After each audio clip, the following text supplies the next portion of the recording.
Greetings, traveler of hours. I am the Watcher. Before we drift into the past, tell me, where are you listening from and what time is it there? I read every note before I rest. We have walked among guilds where craft became kinship, let fate whisper through lots and leaves, kept the long Easter watch, and taught hearths their gentle laws. Ash at the brow, honey at the sill, milk for peace, bread for truth, cats for calm, and brooms for order. We borrowed fire, blessed small lights, tied rowan with red thread, rocked cradles under midwives' steady hands, listened at crossroads, and obeyed the bell that says enough for now. Tonight we step from porch to courthouse, from cradle to charter, to visit those stranger chambers where beasts were heard, heat and river were asked to testify, and mercy found its many door rings. I have stood at the threshold of a hall where justice wore homespun and candle smoke, and I have watched a village ask the impossible to sit and listen. The benches were plain, hewn by hands that also mended fences and cradles. Rushes sweetened the floor. At the far end, a table bore the weight of a book, a bell, and a small wooden cross that had learned both benediction and patience. In such rooms, law tried its best to resemble a kindly parent, firm with bedtime and generous with stories. On this day, however, a stranger guest was expected, and the rafters seemed to lean closer in curiosity. They led her in with more care than spectacle. A sow heavy with history and the noon's light along her bristles. A rope, plaited of duty and hay scent, lay loose about her neck. Two boys, chosen for steadiness, walked at her flanks. Someone had thought to tie a ribbon near her ear, not to mock but to make gentleness visible. The bell on the table did not ring. It was enough that hooves, cautious on the rushes, sounded like soft hammers tapping at the day's edge. I have seen many trials and many errors. This was both and neither. The clerk sharpened his quill as one might sharpen a thought. The priest, in linen like morning milk, stood near the window where ivy drew slow green psalms along the stone. The reeve folded his hands and unfolded them. One of those men the land loves for his refusal to be hurried. Villagers kept to the benches, their faces arranged by worry and wonder into the kind of mask that hopes for mercy but does not dare to call it by name. The charge was read in a voice shaped to fairness. It spoke not in thunder but in the measured rain of words that fields understand. A wrong had been done, and grief had found the house too narrow to hold it. Law, which likes to walk on two steady legs, had gone searching for a third and found ritual. Children leaned forward, eyes bright but quiet. Their mothers' hands lay upon their sleeves like small pillows. There was a defender, and he bowed to the animal as if she were a tired ant called from her bed. He spoke of barns and swill and the wandering mind of creatures who do not write in ledgers. He spoke of gates that forget their own latches, of seasons when even men lose temper and path. He did not deny sorrow. He arranged it in a circle and asked it to sit. The prosecutor answered as one neighbor answers another at the hedge. No shouting, only the sober naming of harm. Between them, the air resembled a well-tended lane, edged but open. The sow herself snuffed the rushes, found a fragment of straw that tasted of sun, and chewed with a patience that met the hour better than rhetoric. Now and then she shifted her weight, and the small bell at the table shivered by sympathy. When witness was called, a woman with flour on her sleeves rose and told what she had seen in a voice that made bread sound like prayer. A man took off his cap before he spoke, as if words wished to feel the weather. The clerk's quill kept neat steps. Each sentence found a place upon the page the way a sheep finds its stall at dusk. I have wondered often at this impulse to pull beasts into our grammar. It is part folly and part yearning, the wish to say that the world is one household and that all doors have latches, even those fitted to hooves and wings. In the hall, that wish wore its best manners. The priest reminded the assembly that justice is a plow meant for straight furrows, not a toy. The reeve added, with the authority of men who have watched weather grow from rumor to storm, that punishment, if it must come, should be a fence mended, not a tree felled. There were murmured precedents. The fox judged for hens beyond their bedtime, the ram that had learned a soldier's shove, the dog who had defended a loaf exactly as instructed. Some tales ended in laughter softened by hindsight. some in size. The clerk noted none of these. He kept to what could be kept. Who spoke, where, and when the bell breathed. At a pause, a girl brought in a bucket and a ladle for those whose throats had grown as dry as reason. She set the pail near the sow, too, and the animal drank with ceremonious gulps that made even sorrow smile a little. The smile did not erase the hurt. It made a cushion for it. I have learned that such cushions are not luxuries. They are the tools by which a community lifts weight without breaking its back. In the end, the judgment was shaped as carefully as a shoe. It did not pretend that beasts could carry blame the way men do, nor did it let the wound go untended. The fence would be mended higher. The sty would wear a better latch. A tithe of grain would be given to the harmed household from the common stores, because the village is a cloak and must know how to warm the coldest patch. The sow would be led from the hall not as criminal but as creature, watched for, penned more thoughtfully, spared the dangerous kindness of roaming lanes where grief walks early. The priest laid a hand, no more than a feather's weight, upon the animal's brow and spoke a blessing that belonged as much to the people as to the beast. He asked for wiser doors and steadier mornings. The bell sounded once, small and round as a plum, to say the record had been closed.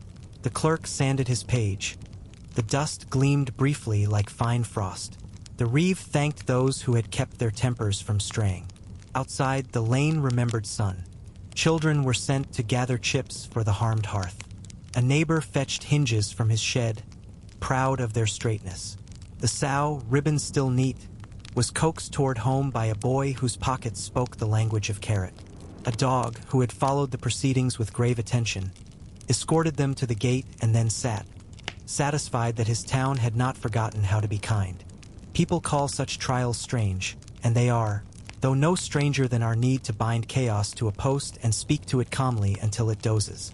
The hall did not so much judge an animal as teach itself. Again, how to live where gardens meet appetite and doors meet weather. The sow's hooves left crescent moons in the trodden earth by the threshold. The crescents looked like promises.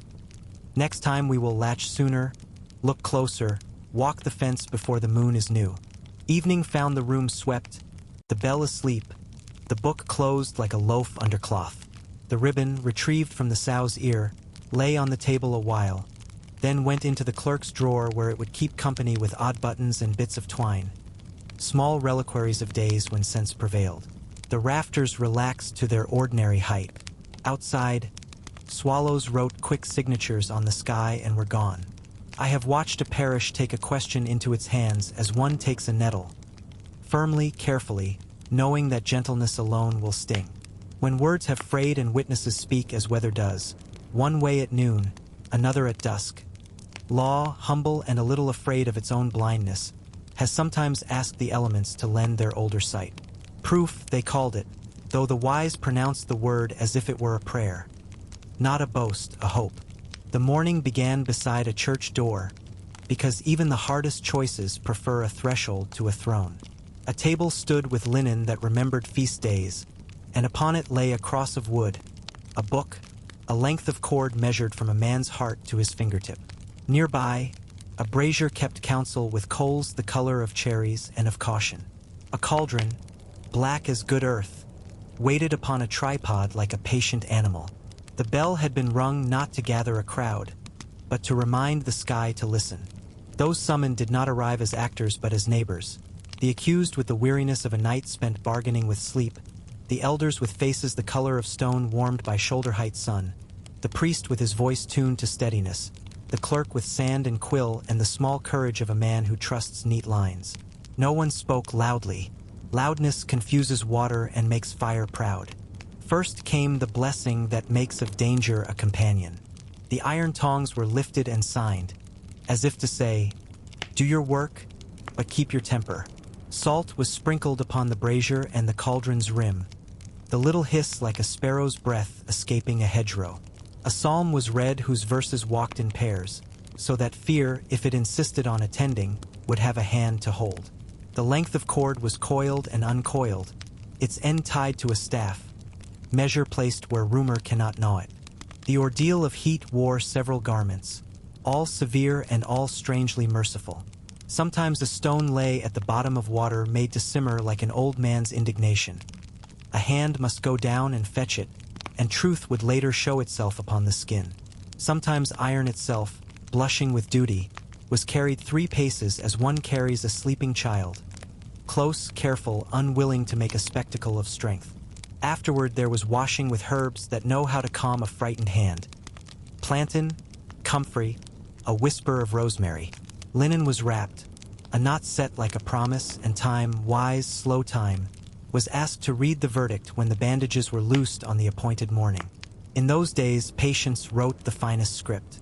Riverproof was another grammar. At the ford where carts learned humility and boys learned to judge depth by color alone, a rope was knotted about the accused as a mother knots courage about her child. Sometimes a cross was laid upon the breast. Sometimes a sprig of willow was tucked at the belt to remind the banks to behave like kin. Law spoke softly to water. You, who remember the world before we divided right from wrong, show us what you recall of this small matter. The village held the far end of the rope like a thought one refuses to let go for fear of unkind endings. The body was eased into the stream, and the current, older than wrath, older than pride, was asked to choose. I have watched faces then. The tilt of the jaw when hope is a leaf, the closing of eyes when trust must borrow from somewhere beyond sleep. Water does not love noise. The company fell quiet as a room in which a child has just fallen still. There was a pattern they all knew and none dared say aloud. To float was to be refused, as oil is refused by broth.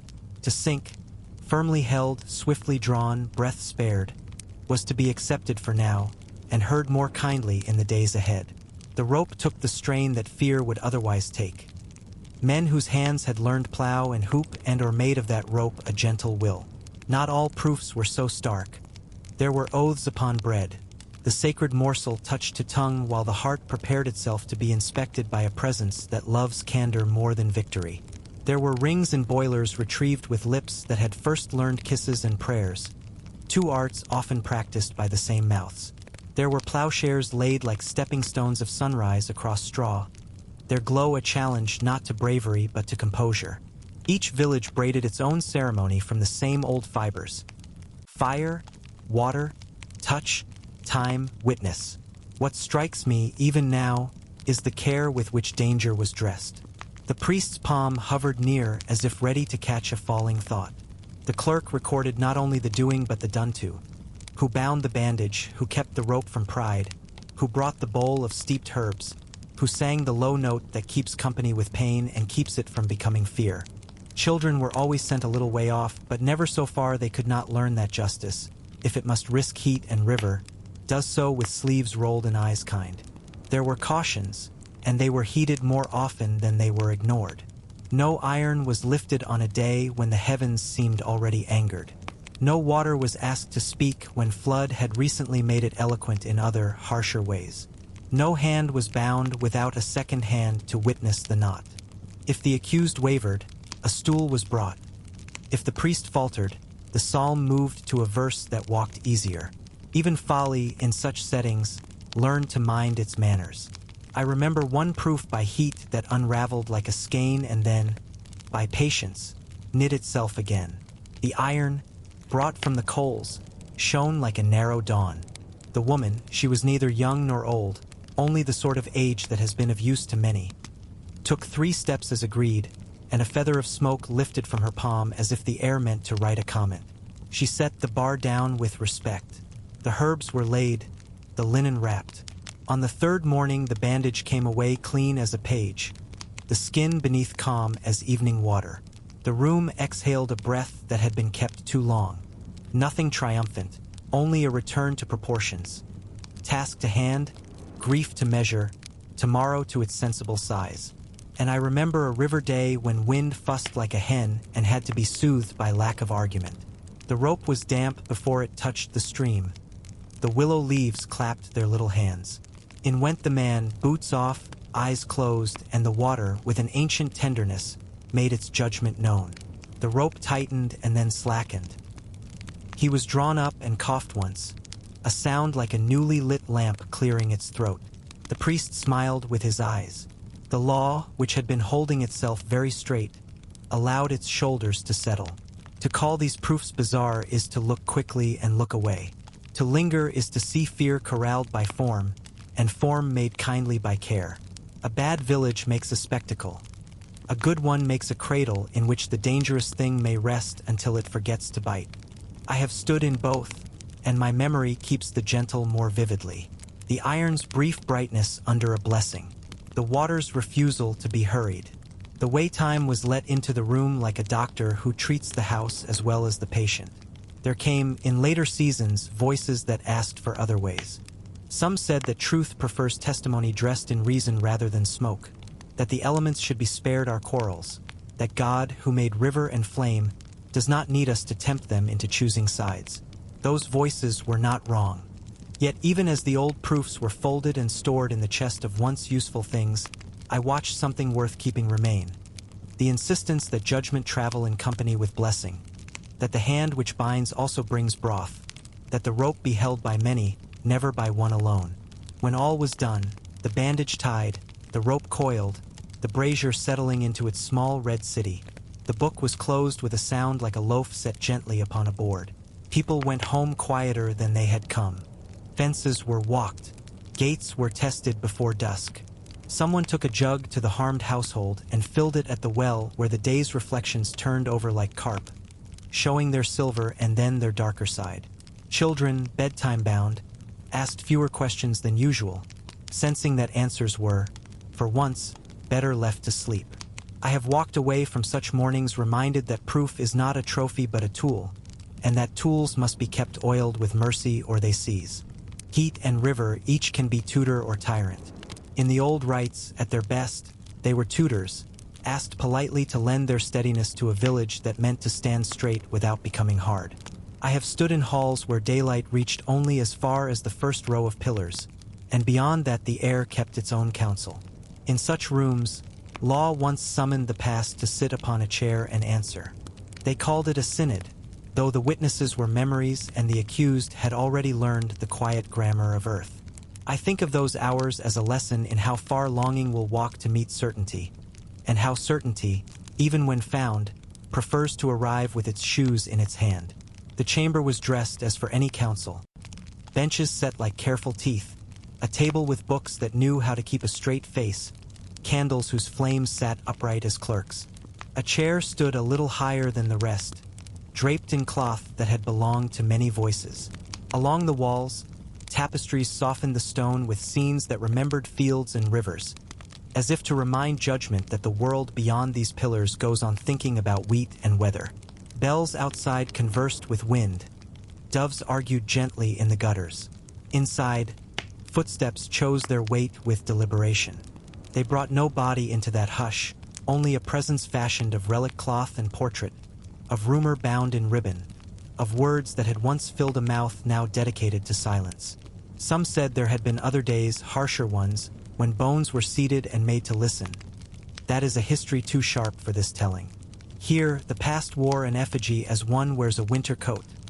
Borrowed, serviceable, not meant to deceive anyone who looks with love. The effigy's hands rested upon the arms of the chair with a patience that belongs to stone and to those who have renounced reply. Accusation was read the way weather is read from a hill, slowly, with pauses where one might listen for fairness coming up the lane. The clerk tasted each word before he offered it to the page. He sanded the ink as if to keep the day from smudging itself. Claims were set out like loaves of different sizes. Some were hard as yesterday's crust. Some were fresh and suspiciously warm. The elders breathed through their noses the way oxen do when work requires steadiness. Witnesses entered as memories do, half certain of their shoes, entirely certain of their hurts. A monk who had copied law until his knuckles learned its measure. A woman whose grief had waited a long time for a chair. A steward who kept keys and, with them, little accounts of pride and its small thefts. Each spoke toward the cloth and the portrait as one speaks toward a door one knows cannot open, and yet the speaking eases the chest. The effigy kept still, a courtesy that living defendants rarely master. There were defenders, too, and I have loved them for their diligence. They gathered scraps of kindness from corners where the light is always slow to arrive. They spoke of hours when the accused had remembered to be tender, of fields spared, of candles replaced after careless elbows, of letters whose ink had not needed to be so soft and yet had chosen to be. They did not pretend to erase the darker lines. They only asked that the hand be judged as a whole hand and not by one finger alone. Between these voices, stern and soft, the chamber learned to breathe in a rhythm that could carry the night. What is the point, some asked with eyes, of speaking to an absence? I have learned the answer across many winters. The living require a shape against which to set their sorrow and their blame, else both become winds that break fences and lift thatch. The Synod gave the winds a hedgerow, said, "Here, press yourselves against this and become articulate." And so they did. Law, that modest carpenter, set the plumb and the level against a figure of cloth and wax and, by that odd labor, measured its own posture more truly. I remember one hearing where voices had arrived beforehand like a storm and spent themselves upon the lintel. Inside, they became rain worth listening to. The accusations were not little. The answers, though supplied by others' mouths, were not nothing. When the elder who presided asked the room to be quiet, quiet obeyed. He spoke of balance as a candle speaks of light, without boasting, merely by being itself. He spoke of the danger of judging a life by a day, or a day by a rumor, and he laid, like a cloth upon a table, the possibility that the town might be hungry for peace disguised as justice. There were scriptures consulted, and precedents summoned with the respect one gives to elderly relatives who do not always agree but always arrive in good wool. Some told of kings corrected by friars, of abbots corrected by cooks, of graves wherein humility was finally learned. Others told of mercy that risked laughter and became wisdom because it risked. The clerk, proud of his pen and careful of his soul, wrote none of the embroidery, only the seams, who spoke what was read, the hour between bells when the candles were trimmed. Outside, carts drifted by like thoughts. A dog shook its coat of rain and went about its honest business. The market remembered onions and fish. Inside, verdict approached on quiet feet. There are only a few endings possible when one judges what will not answer. Condemnation, which strikes like a fist and closes the hand upon emptiness. Exoneration, which risks making of a flawed life a glass too clean to hold wine. Or the third way, hardest and therefore most honest, to let the wrong be named and the harm acknowledged, and then to turn the punishment toward the living who must learn from it. That day, the third way prevailed, because a woman with flour on her sleeves looked up from her folded hands and asked, softly, what good could be made of all this careful sorrow? Her voice was the smallest bell in the room, and yet it made the others sound better. The elders listened. The effigy did not object. The verdict, when it finally stood, was more work than wrath. A fund for the harmed, filled by those who had profited from the accused better days. A chapel lamp kept burning for a set of seasons in reparation and in hope. The copying of a book on temperance and power, to be given to houses where ambition grows faster than kindness. The name, tarnished, would not be scrubbed away nor paraded. It would be placed back on the shelf with a note tucked beside it. Handle with care. I have seen harsher counsels in other ages, where bones were brought and made to bow, where the living took from the dead what apology they could not wring from themselves. Those were noisy rooms that slept badly afterward. The Synod of Shadows, I tell you of, slept better. When the candles guttered and were cupped to keep their last inch safe, when the book closed with a breath, people went out under a sky that had kept faith with weather and with them. Their footsteps did not rehearse anger on the stones. They practiced balance.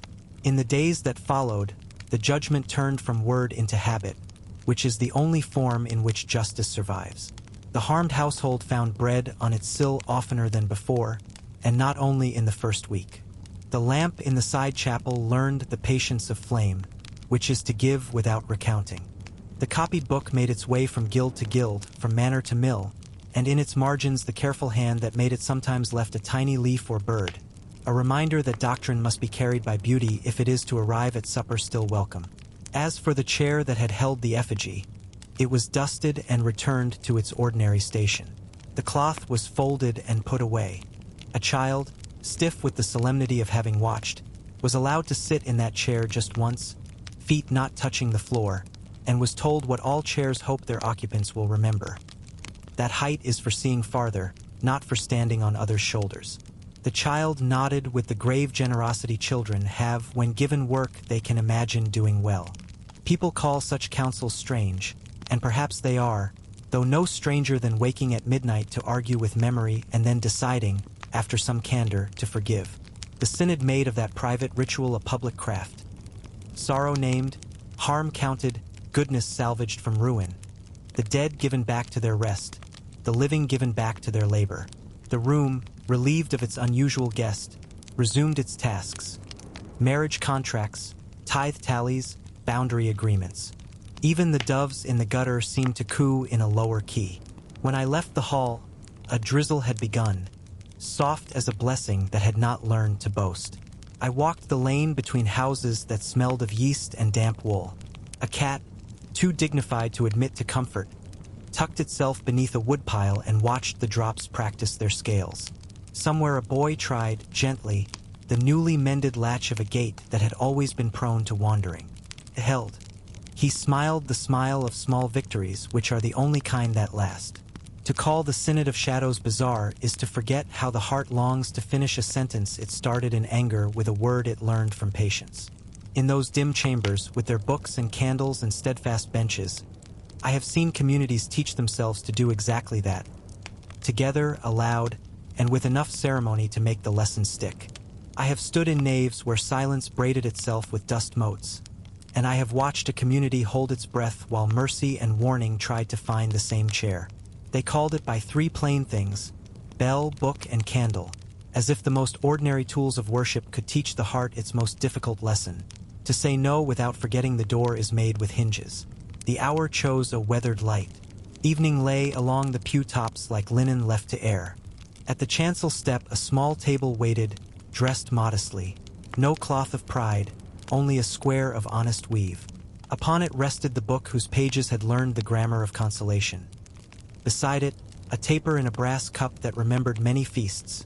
Near at hand, the bell with a mouth like a polished well. None looked fierce. All looked ready.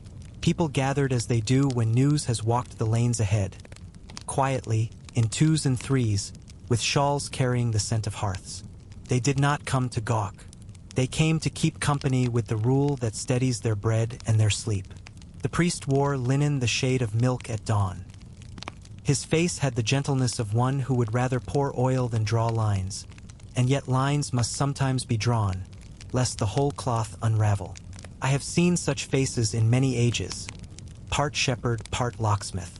The bell spoke first, though softly, as one clears the throat before a difficult story. Its note lifted and settled in the beams, and the rafters, mindful of roofs in rough weather, held it there like a hand upon a shoulder. The accused, no roar about that word, only the measured sorrow of it, stood on the threshold stone where porch and nave shake hands. He had been called by name as a field is called at seed time. He had been asked to mend, and time had been given, counted out like coins no one begrudged. Some help he had taken, some he had refused. Now the right arrived, not with iron but with pattern. The book was opened, not to condemn but to remember. The priest read those pages where promises are made with bread, where lamps are trimmed for long night, where the lost learn the language of homecoming. He did not shout. He placed each word as carefully as a mason sets a final stone, turning it until its truest face showed. The parish listened as if the walls listened back. Even the small children kept still, sensing, as children do, that adults were making a bridge over a river and that footsteps must be careful while the span is new. Candles along the nave gave their steady consent. Only the single taper on the table flickered as if doubtful, then steadied as if convinced. When the reading rested, there came a space where silence spoke.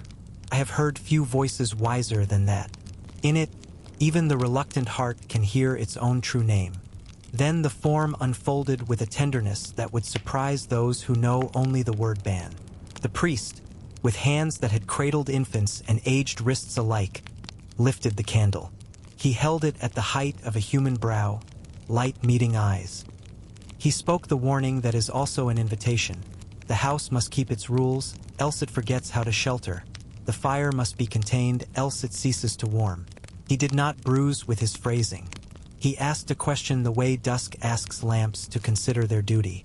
When the answer did not come, at least not yet, he lowered the flame as one lowers a voice at a bedside and cupped it with the little brass snuffer.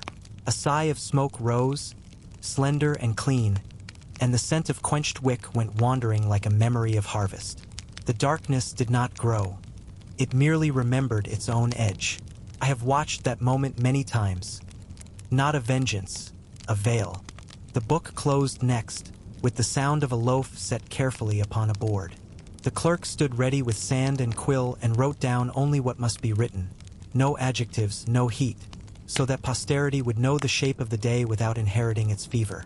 The bell, lifted to its small height, gave 3 slow notes that walked the nave from west to east.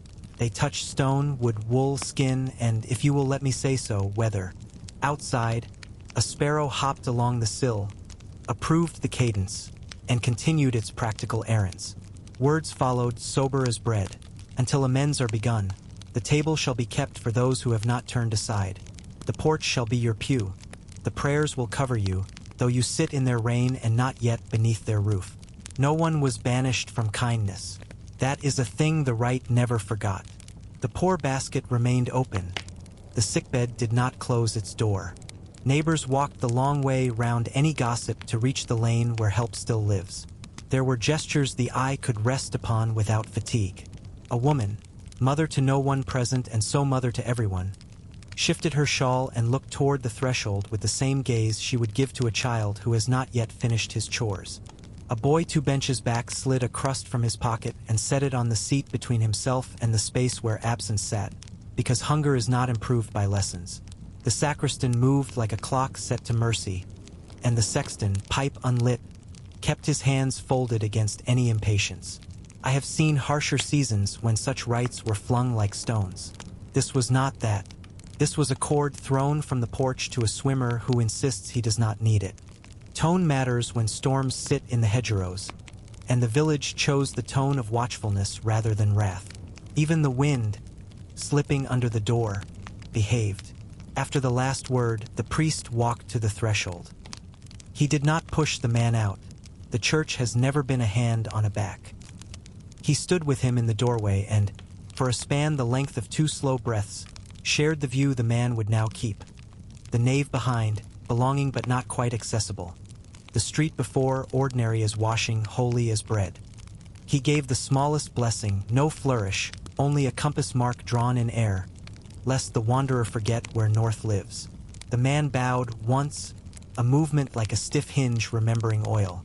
He stepped to the porch and sat. That, too, is part of the rite. The sitting, the being seen, the being still. The parish did not avert its eyes. The parish did not stare. People left as they always leave, by 2s and 3s, with shawls now brightened by the night air. Some set a hand on the shoulder in passing, as one touches a banister on a difficult stair. A neighbor with a talent for mending fetched from his coat a length of plain cord and knotted it, absent-mindedly, into a shape that looked like patience. He placed it beside the man and went on. The cord did not instruct. It kept company. I have watched what happens next in many towns. A week of weather, a harvest of thoughts. The porch becomes a school. The bells keep their ordinary promises, and in their swing the heart finds a rhythm not supplied by argument. The book, though closed to 1 page, remains a book. Its stories full of doors that were once shut and later opened with a latch lift scarcely louder than a bird. The candle, snuffed that evening, appears again in the window of some neighbor where a child recites, stumbles, succeeds, and is hugged for trying. In that glow, the man on the porch remembers other evenings and weighs them. When the turn begins, it is rarely dramatic. A tool returned before it was asked for. A debt named aloud without being hunted. An apology begun awkwardly and finished in the good grammar of quiet deeds. I have seen a priest, noticing such weather, take up the snuffer not to extinguish but to polish its little cup while whistling a tune that is not quite a hymn and not quite not. He is waiting. Waiting has its own music. And then the rite learns its second half, the one some forget when they speak its name. The bell rings, not a warning now, but welcome. The book opens to the story where doors are unlatched at odd hours and bread is cut without counting. The candle is held high and the flame, leaning, remembers skin and eyes and all the good faces light was made for. On the threshold the priest says nothing extravagant, only the words that put the house back into the hands that will sweep and mend and warm it. Come in, begin again. To call this ceremony bizarre is to look at its edges and not at its center. At the center stands a kindness brave enough to guard the table for all by asking one, for a time, to sit nearer the door. A bravery kind enough to keep a chair ready while the porsche soul learns again the steps of belonging. Bell, book, and candle, 3 instruments tuned to the same modest key. Teach a town how to hold firm without growing hard, how to forgive without growing foolish, how to say not yet while meaning come back with all the heart can spare. When night had settled its shawl upon the roof, I watched a cat, indifferent to doctrine and loyal to warmth, choose the porch for its bed. It curled against the man's boot and slept. He did not move. Above them, the lamp by the church door made a little island of gold that did not claim to be a sun. It was enough. I have watched a loaf become a small altar, a crust the color of late fields laid upon a board rubbed smooth by many suppers. In such rooms, where steam rose from broth like forgiven breath, a promise was asked to wear a taste upon the tongue. Bread, ordinary as dawn and just as necessary, was lifted and blessed until it could carry words more safely than mouths sometimes do. They called it many things: peace bread, oath bread, truce bread. I remember it simply as a way of teaching truth to sit down and be humble. The table was set without ceremony that would startle a cat. A cloth, plain as an apron, a knife with a temper learned from whetstone and patience, a pinch of salt bright as frost on hedges. The priest or elder, depending upon whether the quarrel belonged to knave or to lane, laid a palm upon the loaf as one touches the brow of a child to feel for fever. A low prayer made a roof over the room. It asked no thunder, only steadiness. That wheat, which had endured wind and scythe and oven, might lend its endurance to the promise about to be spoken.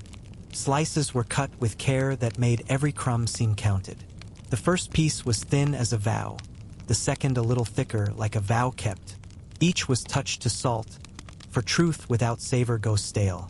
Sometimes a sprig of rosemary was set between board and loaf, to remind the tongue that memory is a helper of honesty.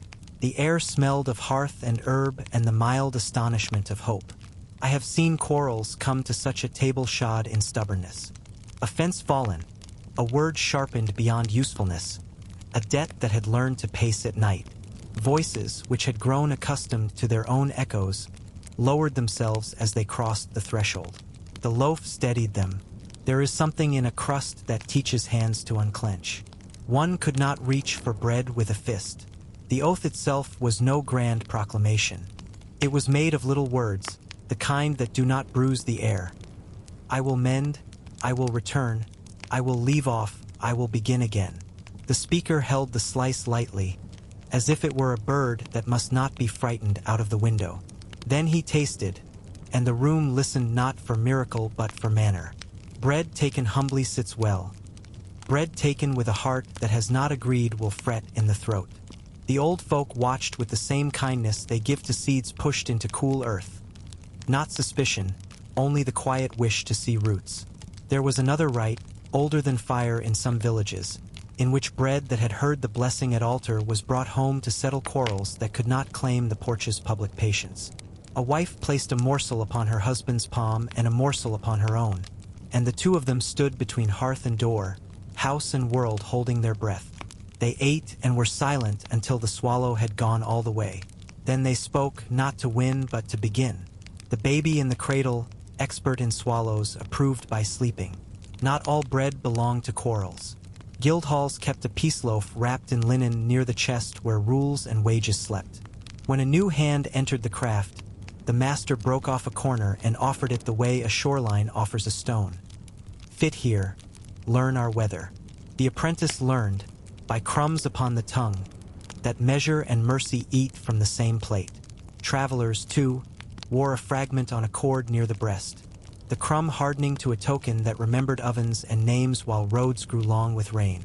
I have sat in a chapel at dusk and watched an elder lift a round of simple bread to seal a season of ill feeling in a much-mended parish. Names were not recited.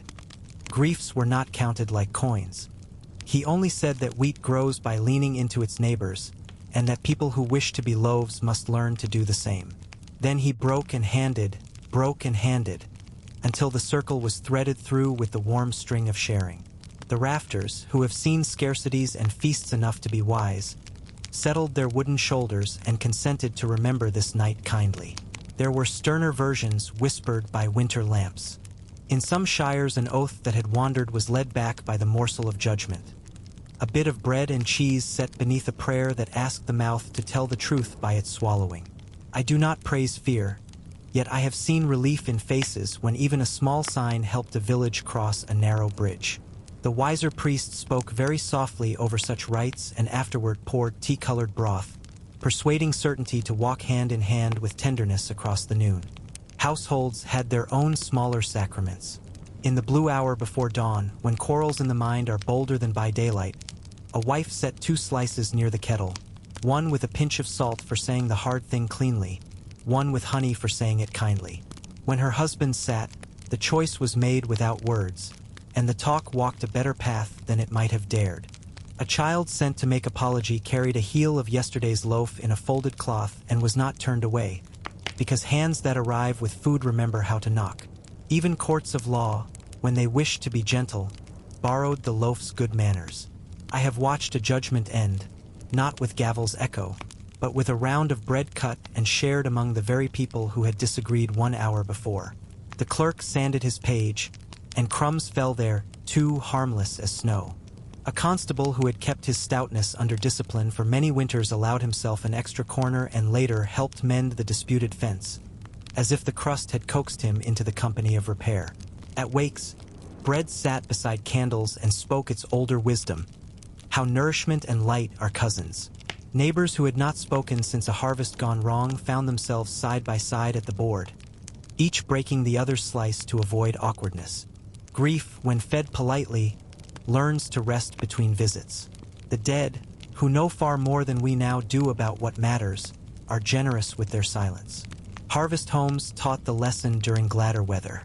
The first loaf from the new wheat was braided with a straw from every field and paraded to the porch as if it were a saint that refused to be proud. Children bore it because children know how to be solemn without becoming heavy. At the door, the priest gave thanks with both hands. Bakers wept a little, the way craftsmen do when their tools seem briefly to sing without effort.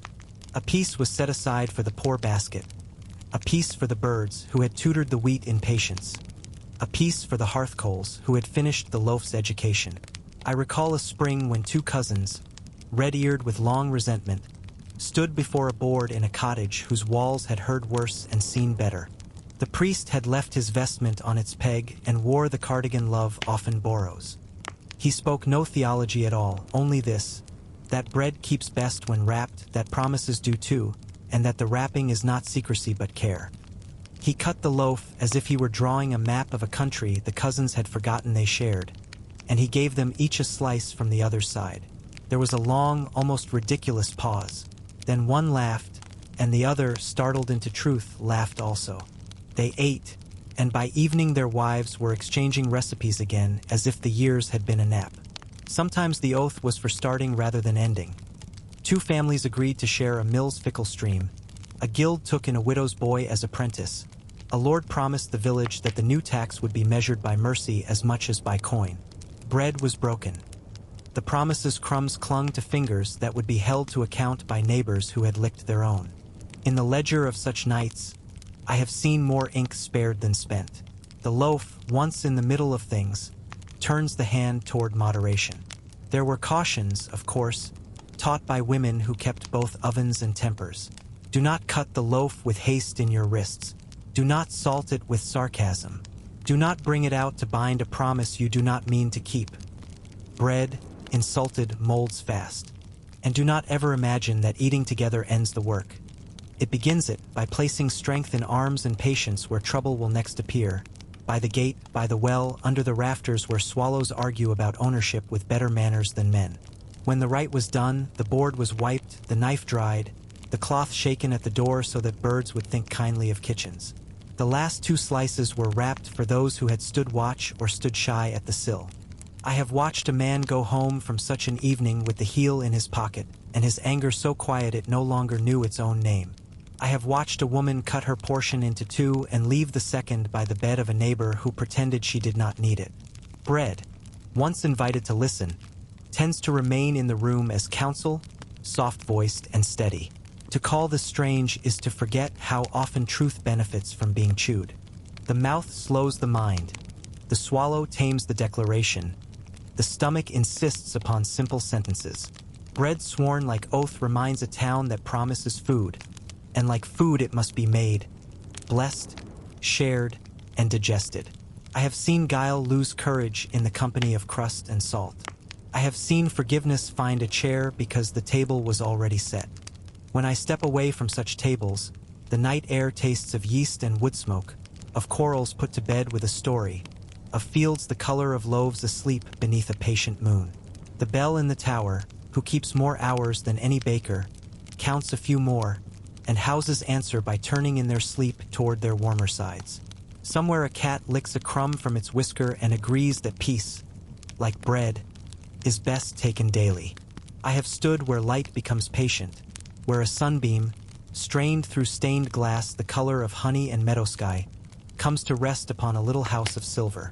Inside that house, behind crystal windows polished by linens that smell of beeswax and elderflower, lay a fragment of a saint's nearness. A rib no longer needed for breathing, a tooth that would bite no bread again, a fingerbone thin as a reed that once pointed men toward gentler roads. The church called it a reliquary, and around it the town arranged its promises the way sailors arrange knots. Tested, repeated, beautiful because they hold. The sacristan knew the reliquary as a mother knows a cradle. Each morning he unlocked its small door with a key warm from his pocket and let air wander across the glass like a careful guest. He set fresh candles so the bone would not feel alone. He dusted the silver filigree with a feather's breath and, when the day asked for ceremony, he lifted the shrine with both hands and held it against his ribs as one carries a sleeping child. I watched his wrists learn reverence without tiring. Reverence, you see, is a habit more than a thunderbolt. Oath days began in that quiet. Law came to borrow the hush. The clerk set his book near the shrine, the vellum taking the candle's light the way a meadow takes dew. The priest stood by with eyes trained to steadiness, because steadiness is the chaperone of truth. Those who had come to bind their words made a semicircle that looked, to me, like the beginning of a wreath. No one raised a voice. It is difficult to shout in the company of bones that have outlived pride. There were forms for such oaths, as there are forms for bread. A hand, first washed, touched the crystal window as lightly as one touches a sleeping infant's brow. A sentence was spoken in words short enough to leave room for breath. By this holy keeping, I will do as I have promised. If the matter concerned land, a clod from the field rested beside the bone like a shy cousin. If it concerned water, a small vial from the spring stood cool as a witness. If it concerned mercy, a loaf waited its turn to be cut and shared so that promise might learn the temper of crumb and crust.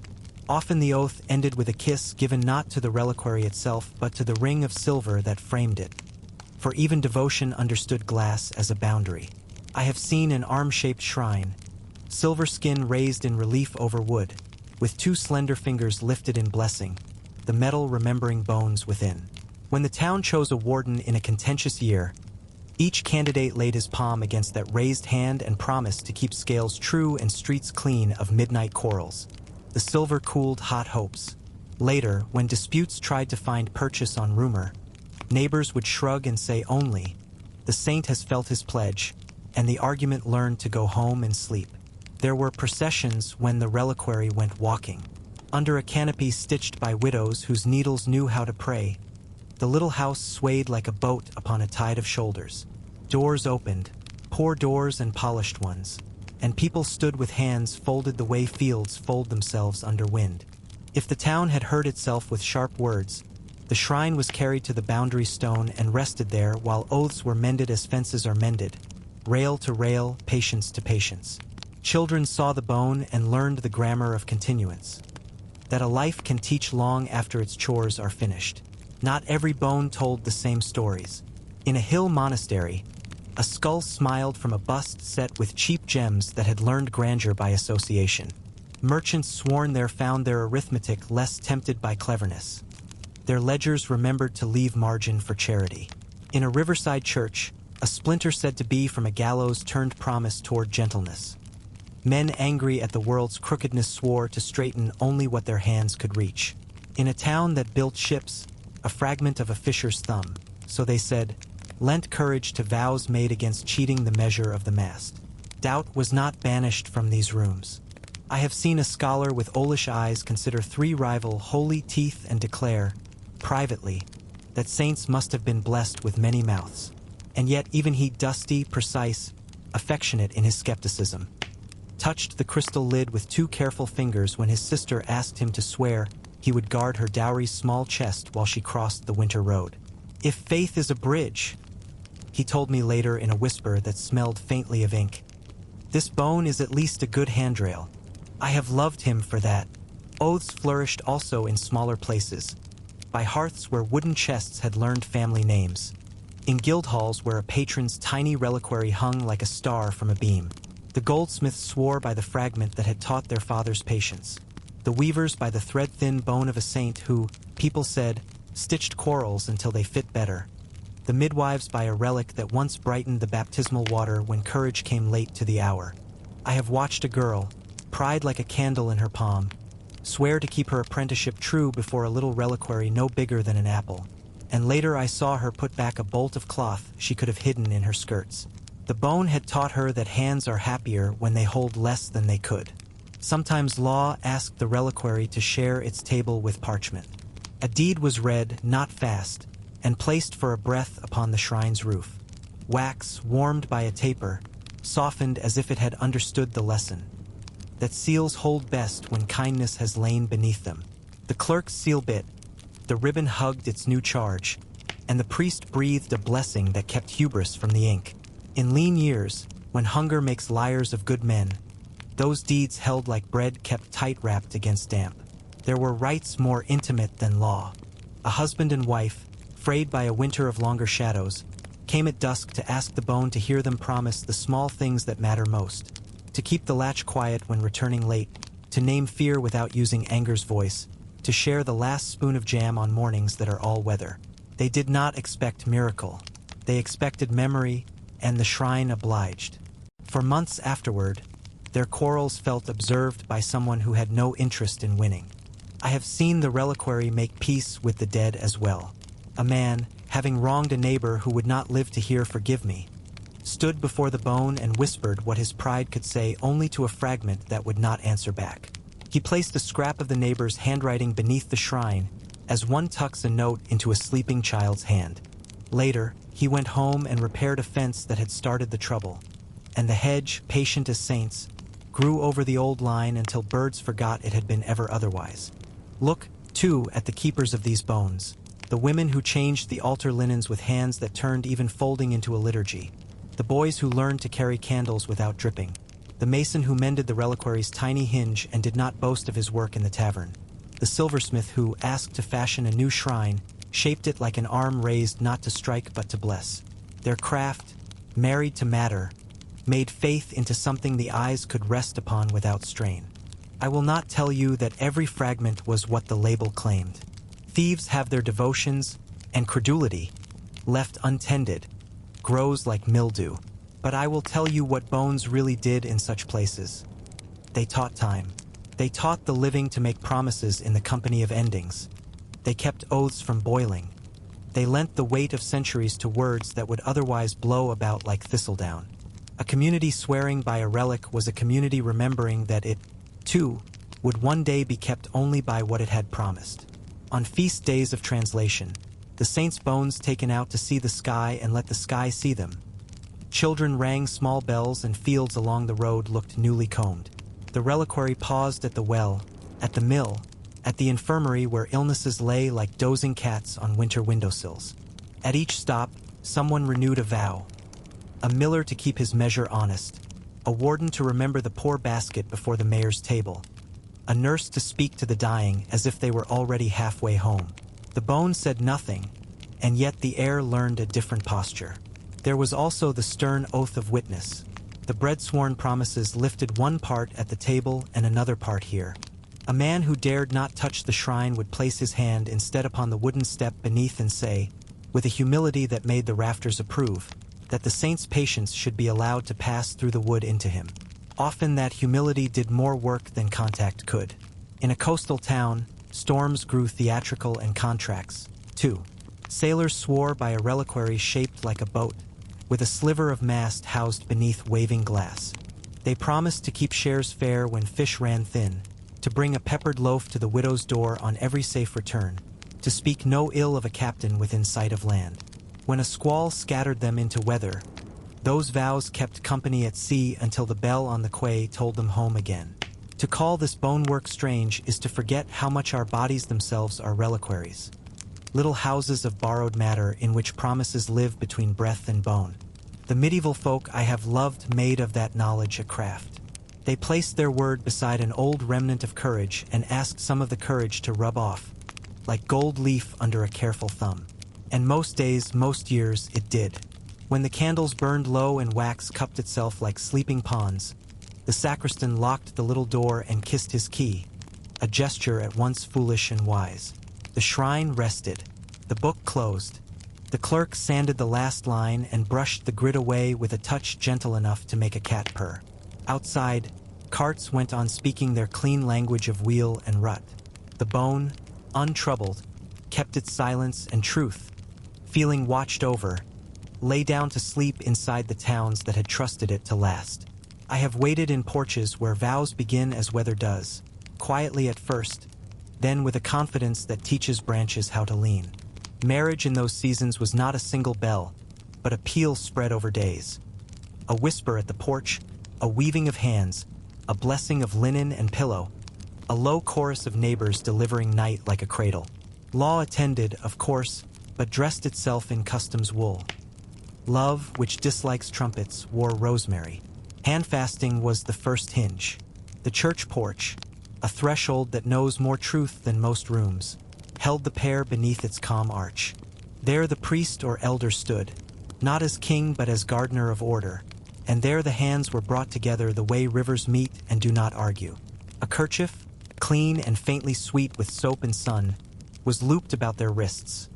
A ribbon, sometimes the color of harvest, sometimes the color of dawn, made the knot visible to eyes that like to see what hearts have already learned.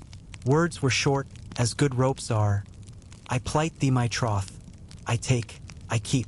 Coins might pass, silver thin as moonlight, one into the other's palm, to teach prosperity how to travel in both directions.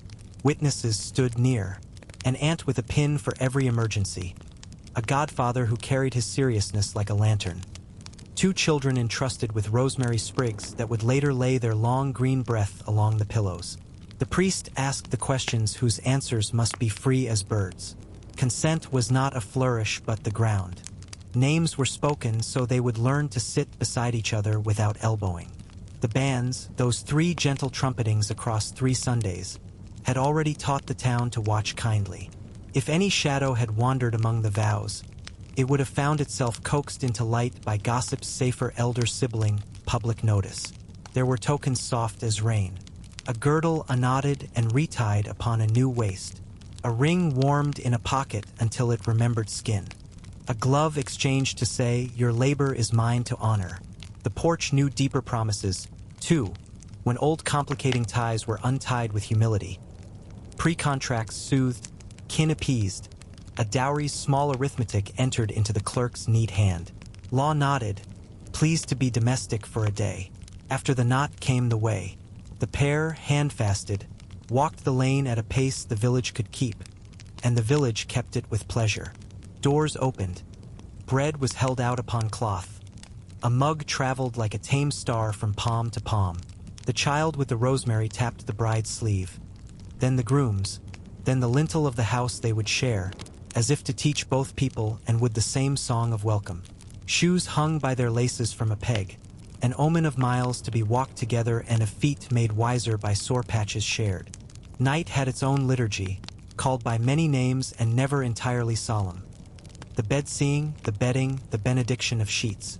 The house was prepared with the thrift of joy, linen aired by a window where the light lingered, a small bough over the bed head, apple for gentleness, hazel for wit, ash for steadiness. The mattress, stuffed with straw that crackled like a very soft fire, was beaten earlier in the day until rest agreed to come promptly when called. At the bed's foot, a bowl of water waited with a coin sleeping at the bottom. Riches deepened by washing, not diminished. Guests came as weather comes, one by one, then in a friendly rush. They brought shy laughter and saffron cakes and a jug in which spice had taught ale to be thoughtful. Songs were chosen that could be sung without blushing. The room preferred tunes that blessed work and winter more than those that chased foxes or teased saints. A fiddle line stitched the talk together. A small drum remembered the heart's tempo and lent it out for the evening. Before the couple was led to the chamber, there was the blessing of the bed itself, a custom that treated the pillow as sacrament and the coverlet as a kind of vestment. The priest, if present, kept his voice low and fatherly. He traced a small cross upon the bolster and said words that any honest hearth might like to hear, that love should be patient as bread rising, that anger, if it must come, should learn to sit in a chair until spoken to gently, that children, if granted, would be welcomed with hands already busy making room. The bowl's water found 2 foreheads and 4 hands. The coin glinted and went on sleeping. The couple were undressed no further than modesty allowed for a house that preferred kindness to theater. Shoes tugged free, laces loosened, a ribbon untied with the respect ribbons always deserve. Stockings, sometimes, were flung with aim at the bedposts in a game that let laughter bless what shyness might otherwise complicate. There were jokes, tamer than rumor would wish, kinder than custom sometimes claims. An old woman, deft as any priest, tucked the linen close along the sides. Hospital corners learned from years of making the sick comfortable and the newborn welcome. Neighbors withdrew by slow inches as twilight withdraws, leaving behind warmth, a candle or 2 in safe cups, and a knock to be used in the morning if soup or help or laughter were wanted. Someone sang for a few breaths outside the door and then stopped, to teach silence how to be tender. The house exhaled and learned the new rhythm of 2 sleepings side by side. Not all bed-seeings were without mischief, but the wise knew how to keep the line bright and soft. A stocking across the threshold meant, do not cross.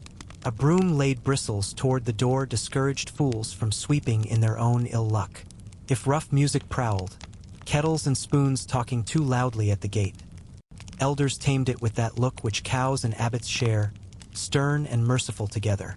The night belonged to blessing, not to bravado. There were mornings when shy faces met the light with the calm astonishment of those who have crossed a small, important river. Neighbors brought pottage and eggs and the sort of bread that breaks without crumbs when cut by a good knife. At the well, old tongues wagged with all the kindness they could find. In the loft, swallows made their own small vows of return. The bed, smoothed, kept a faint scent of rosemary and new resolve. The bowl at the foot emptied into the garden. The coin, now bright from its bath, was slipped into the house box for luck and for the day when luck grows thin. Of law there was more later. The marriage crowned in church with the bright grammar of altar and anthem. The joining sealed before the table that keeps the town one body. But the porch and the bed made their earlier music, and a life learned to walk by those rhythms. Hand to hand, then shoulder to shoulder. Bread to mouth, then vow to deed. When disputes came, as all houses must entertain them now and then, the couple remembered the knot in the kerchief and the coin in the bowl and chose again the manners of beginning. I recall a winter when a bride and groom, poor as honest snow, had only a single good sheet and a quilt pieced from garments that had known other labors. The priest blessed them with a joke about saints envying such thrift. Neighbors, remembering their own narrow years, hung on the bedpost a skein of thread, a packet of salt, a sprig of rue, and a promise of a piglet come spring. The bed saw them through storms, and by harvest the quilt had learned new patches, bright as apples. Some called handfasting a makeshift, the bedding of folly. Yet I have learned that beginnings need not be grand to be holy. A ribbon can teach fidelity as well as a ring. A porch can hold truth as firmly as a throne room. A bed can be an altar when blessed by patience, humor, and the quiet art of keeping. The rites were less about proof than about posture. How two lives bend toward one another without breaking. How a village leans close enough to help but not so close as to crowd. How law keeps watch while love remembers to sweep. By evening, the rosemary dried upon the pillow, brittle and fragrant. The kerchief went into the chest with the good linen. The house learned its new temperature and kept it. Far off, a bell counted hours neither quickly nor slowly, but as a baker counts, steadily, ready to open the oven at the right time. In that measure, marriages ripened.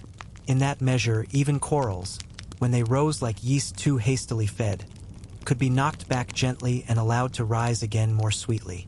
To call these customs strange is to forget that homes are built of thresholds and boards and breath, and that each deserves a blessing. I have stood at many bedsides, first nights and last, and found the same thread stitched along the edge. Be tender, be truthful, be patient with the hours. Hand fasting taught the hands. Bed seeing taught the hours. The rest of life, with its bread and brooms and babies, did the finishing work. I have watched choice dress itself in modest clothes and step out with a reed in its hand. When neighborhoods had grown tender with the problem of fairness, when every name seemed to carry a cousin or a quarrel upon its sleeve, people called upon chance to borrow the face of wisdom. Not the wild chance that overturns tables, but the homely kind that lives in a hat or a bowl, in a bundle of straws, in a little box where beans sleep like moons. Mornings such as these smelled of ink and cool wood. In the guild hall the chest was brought forward, its hinges clearing their throats. The clerk showed the bowl as one shows an empty palm. Children were allowed to peer because mistrust hates small witnesses. Names, each written on slips cut from a sheet whose margins still remembered psalms, were folded into narrow boats and launched upon the bowl's white lake. The elder stirred them with the back of a spoon, the way one stirs porridge that must not scorch. Outside, a cart moved past with the stately creak of patience. Inside, the town's heart slowed to the tempo of fairness. I have seen straws cut in a shed where sunlight fell through slats like golden ladders. The lengths were measured against the craftsman's forearm, his knife behaving as if it understood justice. One straw kept longer than the rest, the secret tucked under a thumb that had planed many boards true. When the bundle came into the hall, even the quarrelsome learned quiet. Hands went in as if into well water, came out with a length that told a future the eye could accept. Long straw, short, each a sentence without adjectives. There were beans, two colors, smooth as river stones. The cup passed, and fingers, dignified by their blindness, chose. White said, "Not I this time." Black said, "Yes, I will carry it." The murmuring that followed was not discontent. It was the sound flour makes as it settles when the sack is set down. The chosen looked surprised the way dawn looks surprised to find itself at the window. He bowed his head so the burden could be set upon it more gently. In cloisters, the lots kept company with prayer.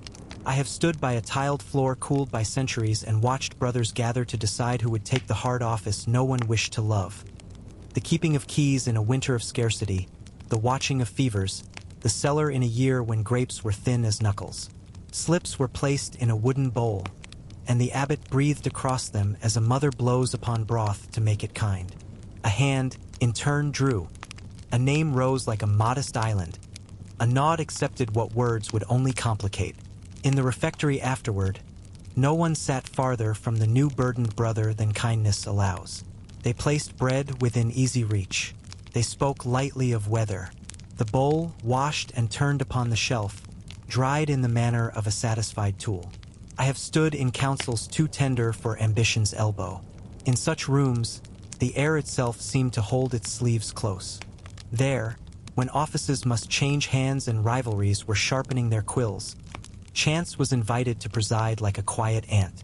The names went into a small casket. The lid closed with a lips' soft sound.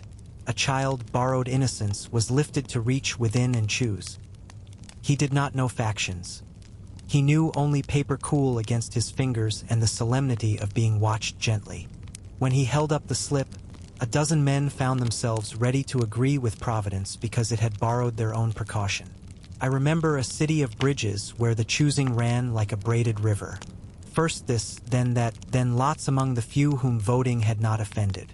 Wax tablets were marked and wiped clean, until the final bundle of names lay like a garland in a groom's hand.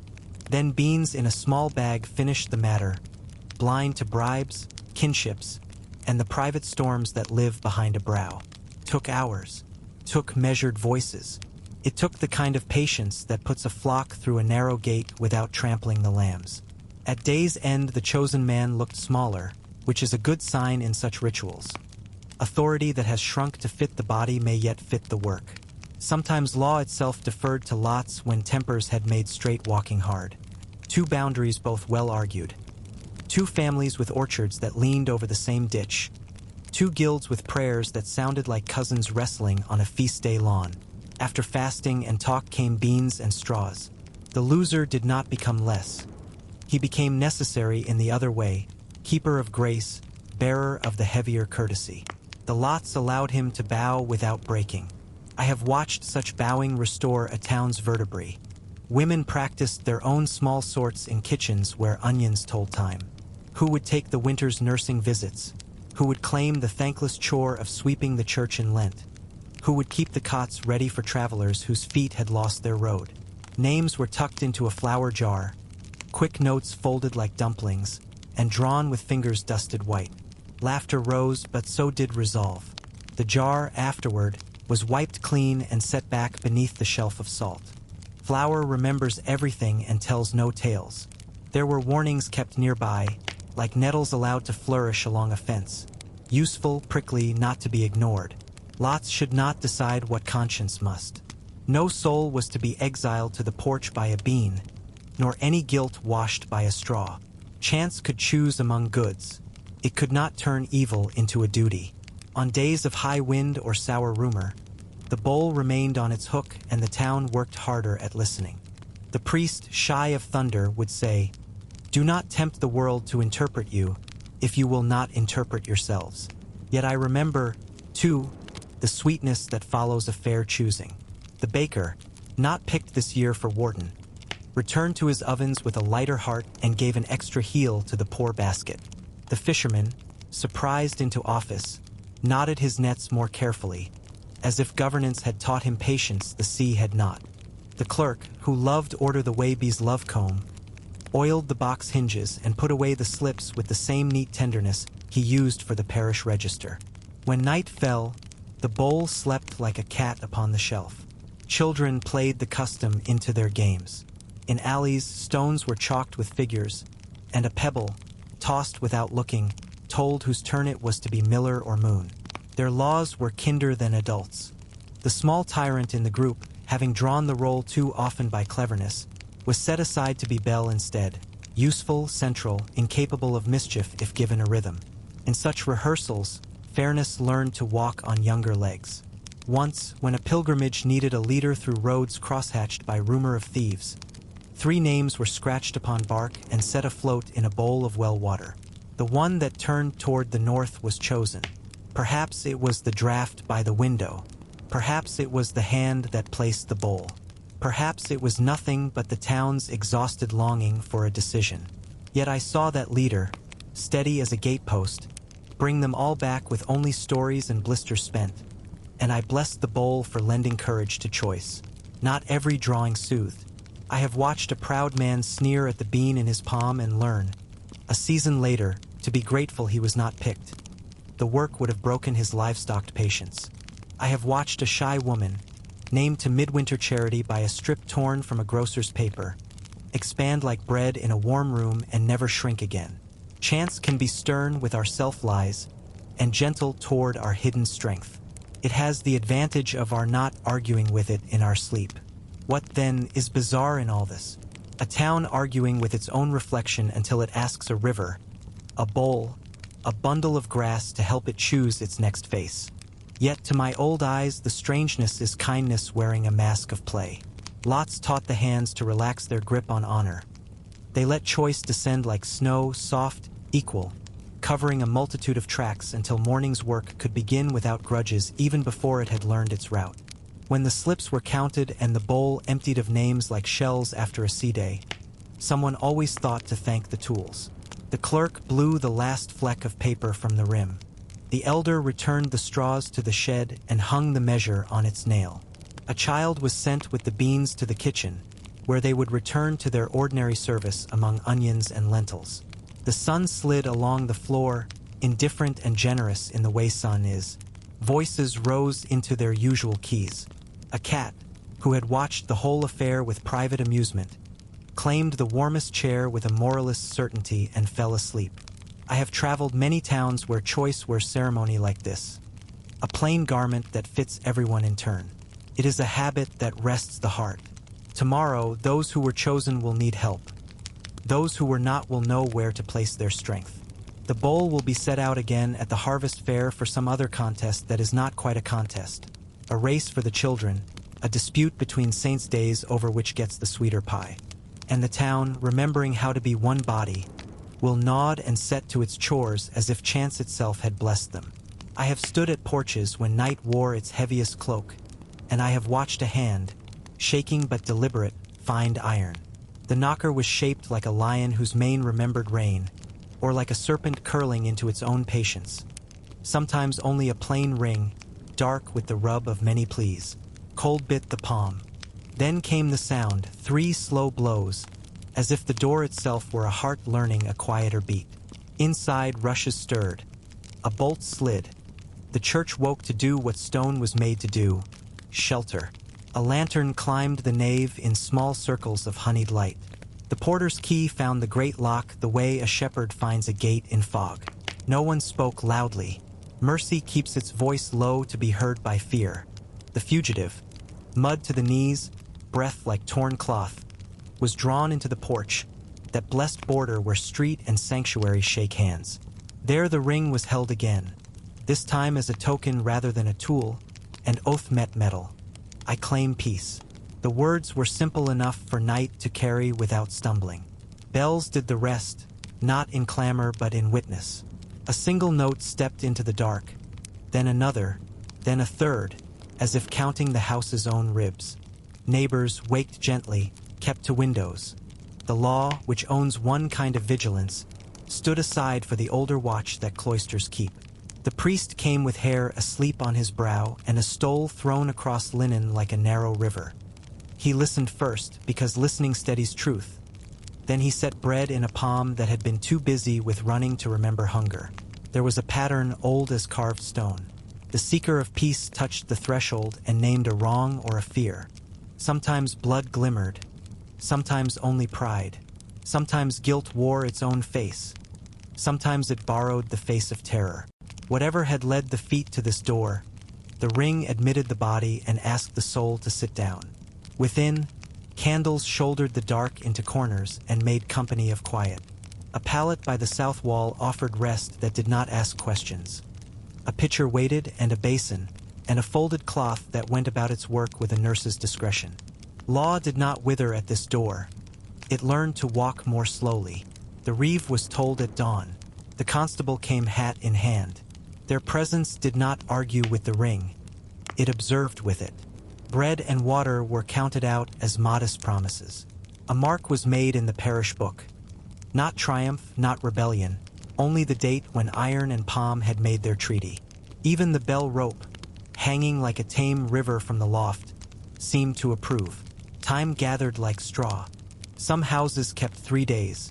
Some kept more. A handful kept many weeks. The number mattered less than the posture. Within that span, the claimant chose between 2 roads. One led back through the town's ordinary gate to answer before rule and neighbor, the priest walking beside as far as the court would allow, a hand steady at the small of the back where fear stumbles. The other led outward, a narrower path not of escaping but of admitting, to renounce the town's peace and take the long walk to water under watch, staff in hand, a small cross bound to the chest with cord, a hat brim lowered against curiosity. I have kept pace with such walks. The bell gave a parting syllable. The door, courteous as an elder aunt, let the air in and the traveler out. A verger carried a banner the size of a pillowcase, not grand, just visible. The town looked with that expression roofs where it rained, resigned, tender. At each boundary, oaths were renewed and names set down. A loaf changed hands, a little salt, a mug of ale watered to keep courage from running too fast ahead.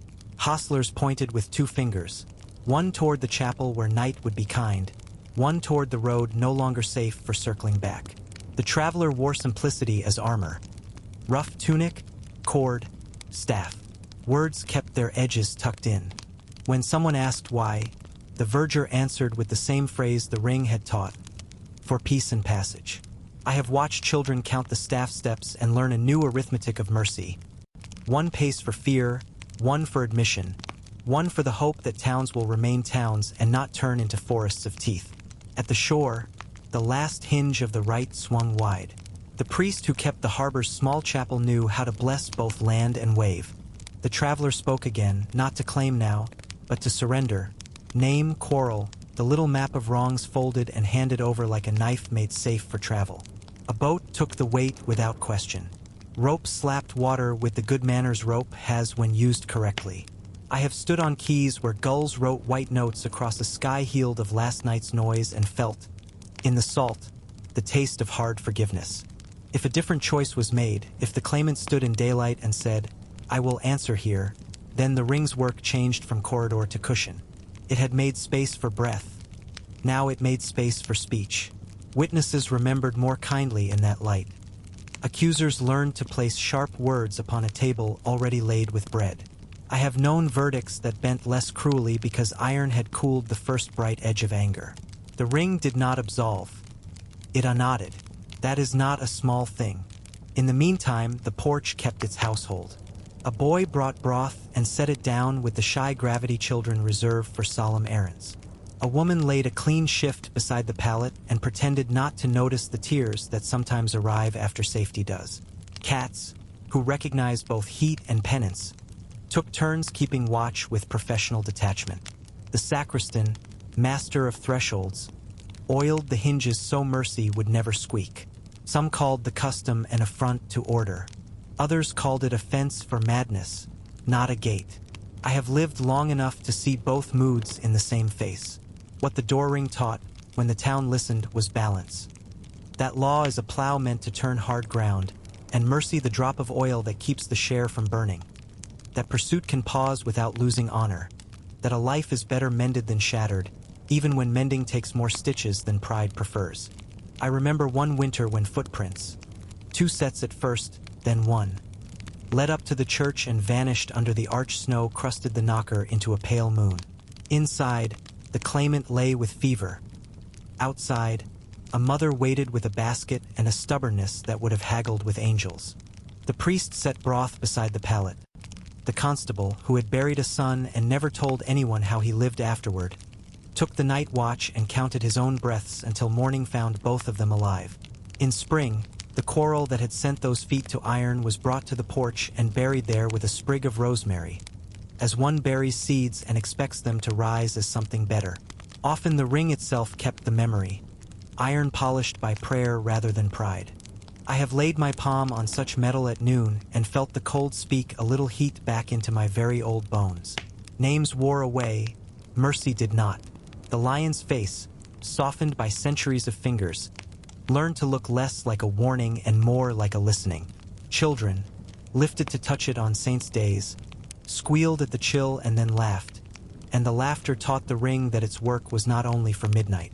To call this rite bizarre is to stare at iron and forget the hand. It is a human trick as old as breath, to make a circle where chaos would prefer a line, to set a pause where anger demands a sprint, to give danger a porch and, by porchcraft, turn it into a guest with manners. The door ring of mercy was nothing more than metal and promise and the steady will of neighbors to keep both in good repair. It was also everything. A town remembering that the shortest road to justice is often the one that stops to drink water and speak a blessing. When night returns, the ring returns to quiet. Frost writes its delicate script across the lion's brow. The bolt slides. The knave exhales. The bell counts the hours like loaves placed on a shelf to cool. Somewhere a traveler lifts a different door ring in a different town. And I, who walk without sleeping, hear the same three notes of hope. The world is large, but hinges repeat. Mercy knows every latch. I have walked beside those who learned to measure distance by breath and by the soft arithmetic of sorrow. Penance, in those seasons, was not a whip of thunder. It was a road with slow manners. Some were sent to it by rule, some by conscience, some by that mysterious tug the heart feels when it wishes to be lighter than its own name. The road welcomed all of them with the same patience. Hedges listening, milestones keeping count without pride. It often began at the porch, where thresholds keep the town's memory like a careful ledger. A white sheet, clean as first snow, was set upon shoulders used to wool and weather. Bare feet found the cool of stone, then the honesty of earth. A candle, small sun, domesticated and brave, was placed in the penitent's hand. The priest spoke words that behaved like sandals. Nothing ornate, only useful, made to carry a body across days. Around the wrist, sometimes, a cord was knotted, not to subdue but to remind. A hair shirt was lifted, rough as last year's heather, and blessed until its itch turned from nuisance into tutor. There were stations in the town before the stations on the road. The market cross received a bow that belonged as much to neighbors as to heaven. The well was saluted with a palm wet from its tempering. Water forgives simply by continuing.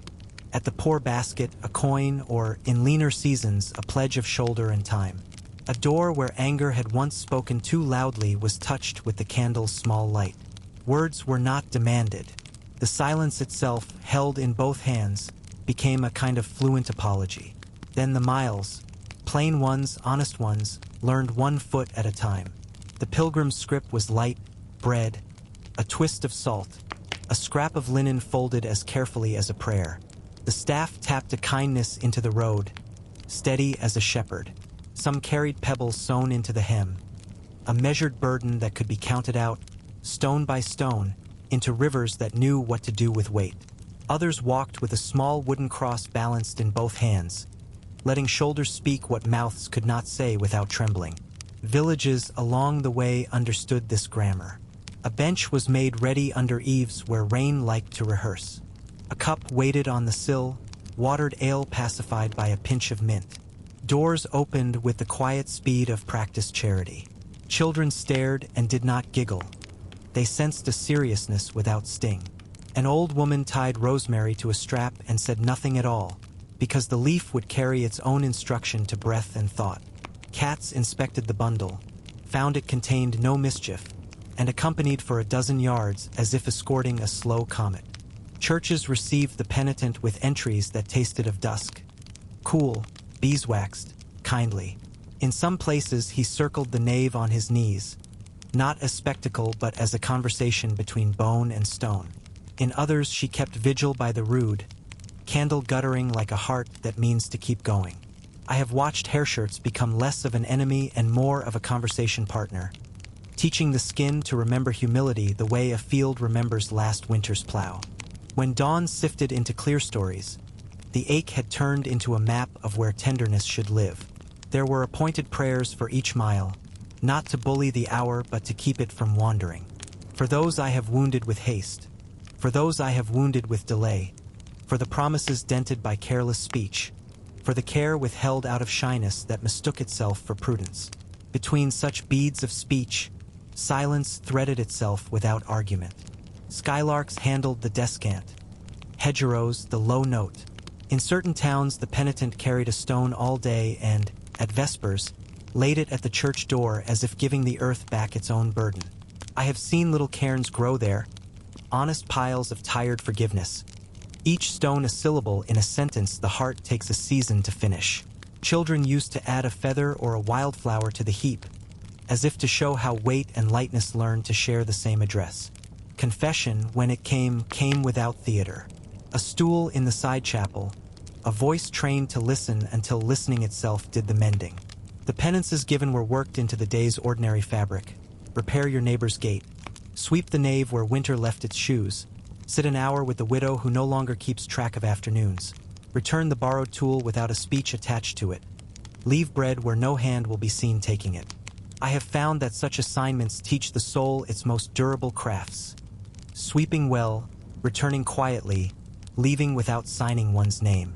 Sometimes the road stretched farther than any lane could hold. West to a shell, east to a horse's city, south to a hill where olive leaves keep their own unworded gospel. The penitent gathered badges like small constellations and stitched them to hat and heart. Every shrine taught a different grammar of mercy. One of water, one of bread, one of light that behaved like a curtain generously moved aside. Between them, barns offered straw and rafters that argued softly with wind. Bridges offered their dependable spines. Ferries swung slow as thoughts that do not wish to hurry. There were seasons when amends required 2 feet and a voice together. I recall a man who sang, not well but faithfully, at each threshold he had once crossed in temper.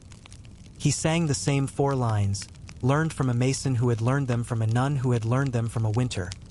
I did not come to win. I did not come to hide. I came to lift what I had dropped. I came to set it right. After a fortnight, his singing improved in the only measure that matters. Neighbors began to hum along while unlatching their doors. And there were white sheet days at home, Sundays when the penitent stood barefoot at the church's middle pillar with a candle and let the parish's ordinary kindness file past like a river. A nod from the cooper, a wink from the fishwife, a brief, untheatrical touch from a child sticky with plum. Shame, thus companioned, forgot to raise its voice. Over time it quieted into a useful shyness, the sort that keeps elbows from knocking cups off tables. If the road had begun with sanctuary's iron ring, it ended with wood, door, pew, confessional shutter, and with linen, stole, corporal, towel, things that learn our temperatures and return us to ourselves. Reconciliation was dressed in the most domestic of garments. The sheet was folded and put away. The hair shirt, having taught its lesson, was given to the sacristy to become polishing rags, an old itch made ready to serve brightness. Bread was cut not grandly, only evenly. A hand, formerly tremulous, learned again the pleasant weight of carrying soup. Were there excesses? There always are. Pride sometimes put on white and pretended at sorrow. Rumor sometimes followed behind like an untrained dog. I have seen both scolded into better behavior by a priest with a face like trustworthy furniture. Solid, polished by use, made for rooms where people live. He would assign harder work or quieter. A year of mending shoes at cost. A month of polishing candlesticks at dawn. Pride dislikes dawn and cost. That is how you know the medicine is working. What remains with me is not strangeness but tenderness shaped into footsteps. Penance, kept with care, taught a person how to be neighbor again. How to greet hedges, geese, door latches, and market gossip with a gentleness that costs more than coins and purchases more than trinkets. I have watched faces lose their thunder and gain weather, sun, cloud, the good rain, making them easier to live beneath. When all was finished, the road still knew the penitent's name. I have stood by a stile and felt a memory pass, light as thistledown, and settle in the grass where someone once paused to cry and then to laugh at the same view. The town, too, kept its recollection in useful ways. A fence that no longer leaned, a bucket at the well that did not squeal, a broom that found corners without being told. The candle from the first day, the small sun, burned itself into a stub and then into a glossy tear of wax that the sacristan could not bear to throw away. He kept it in a drawer with odd buttons and a folded note that said only done. To call this road bizarre is to look only at the white sheet and hair shirt and miss the quiet inventions of mercy. Penance is a craft, not a spectacle, a way of braiding humility to habit until the plate holds. And when at last the bell sang the hour of ordinary life, the penitent went to market to buy onions and to the field to bind sheaves, and the penance continued there, which is the proper place for it. I have watched doors learn their manners. A house begins at its mouth, and so people taught the lintel and the sill a language of welcome and warding, a grammar made of ash and honey, chalk and iron, whispered names and small, steadfast gestures. It may seem odd, from a distance, to see adults stoop and draw upon wood as children do upon slate, to watch a grandmother lay sweetness where feet will tread, to note a nail of iron set sideways into a jam like a sentinel who prefers to be almost invisible. Yet at close hand it is only tenderness organized, love teaching wood and stone to keep faith with those who sleep within. Ash first, for ash carries the memory of fire in a form the hand can hold. At winter's turning, when the stove spoke in its low, companionable voice, a woman dipped 2 fingers into the gray softness and traced upon the beam a sign she had learned from her mother. Part cross, part star, part map home. The mark did not shout. It reminded. Be quiet and keep, it said to the house. Be gentle and guard. The child at her skirts reached and made a smaller, crooked version. The beam accepted both because thresholds are patient with apprenticeship. Ash had other errands. I have seen it mixed with a pinch of salt and a breath of rosemary, then scattered along the inner edge of a door as one scatters seed. Here and there, not stingy, not wasteful. Salt taught ash to remember the sea's old promise. Rosemary taught it to remember summer when weather forgot. Men coming in with their hands weathered by labor would pause and rub a thumb along the smudge without thinking. And the day, so touched, would often choose a kinder ending. Honey next, for honey persuades where ash declares. At a new threshold, a marriage door, a cottage raised where nettle once kept its stern school. A spoon's back spread a gloss of gold along the stone. Bees understand doors. They keep their own with scrupulous attention.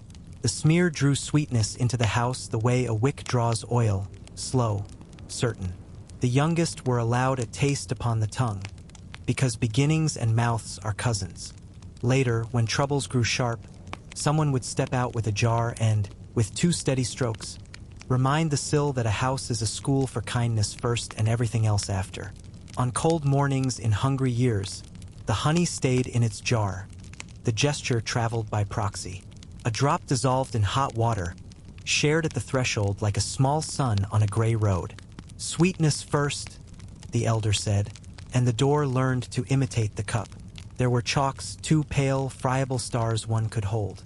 On the night when the year grows taller, 3 letters were set high with 3 little crosses, as if angels had signed the lintel and left a modest flourish. The marks whitened and weathered were renewed, and in the renewing families found a secret pleasure. How the arm remembers the measure from last year. How the child, lift by lift, rises nearer the beam. How the door, bedecked, looks briefly like a scholar praised for neat lines. Iron had its say in the lesson. A bent nail, hammered home just far enough to grip, slept in the hingewood as a quiet oath. A knife, never raised, only laid, slid for a night beneath the threshold when a child was expected. To teach fear the house had companions not easily startled. A horseshoe, not polished but honest with road, was set mouth up to keep luck from spilling. I have known doors that wore 2. One for the people, one for the beasts, because barns have their thresholds and their worries too. Some tokens hid. A shoe, once faithful to a foot that could not be spared for idleness, found its retirement in the cavity above a lintel. It lay there like a curled cat, leather remembering the curve of a life, ready to catch the drafts that slip between season and season. A little packet, cloth sewn shut with herbs inside that smell like clean rain, was tucked behind a beam. Not sorcery, caution's cousin. The house breathed easier for the company.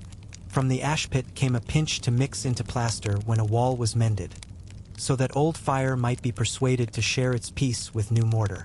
From the hearth a live coal traveled on a shovel to the byre, to teach the stall to keep warmth when north winds tried to educate it otherwise. Back and forth went care on small errands, until house and outhouse learned the same hymn and kept time together. I have watched arrivals enacted like psalms. A bride paused at the sill so that the sole of her shoe might borrow 1 crumb of salt and 1 glimmer of honey. Then she crossed, and so did the blessing. A widow returning from burying, shoulders bearing their own weather, set her palm upon the lintel and felt, beneath her hand, the collection of every palm before, husbands, child's, neighbors, her own younger one, each a small, invisible brace under grief's beam. Even a lamb brought in to be bottle-fed learned to step carefully at the line where would meet stone. The door indulged and instructed, as good elders do. Smoke had a role, thin and companionable as a cat.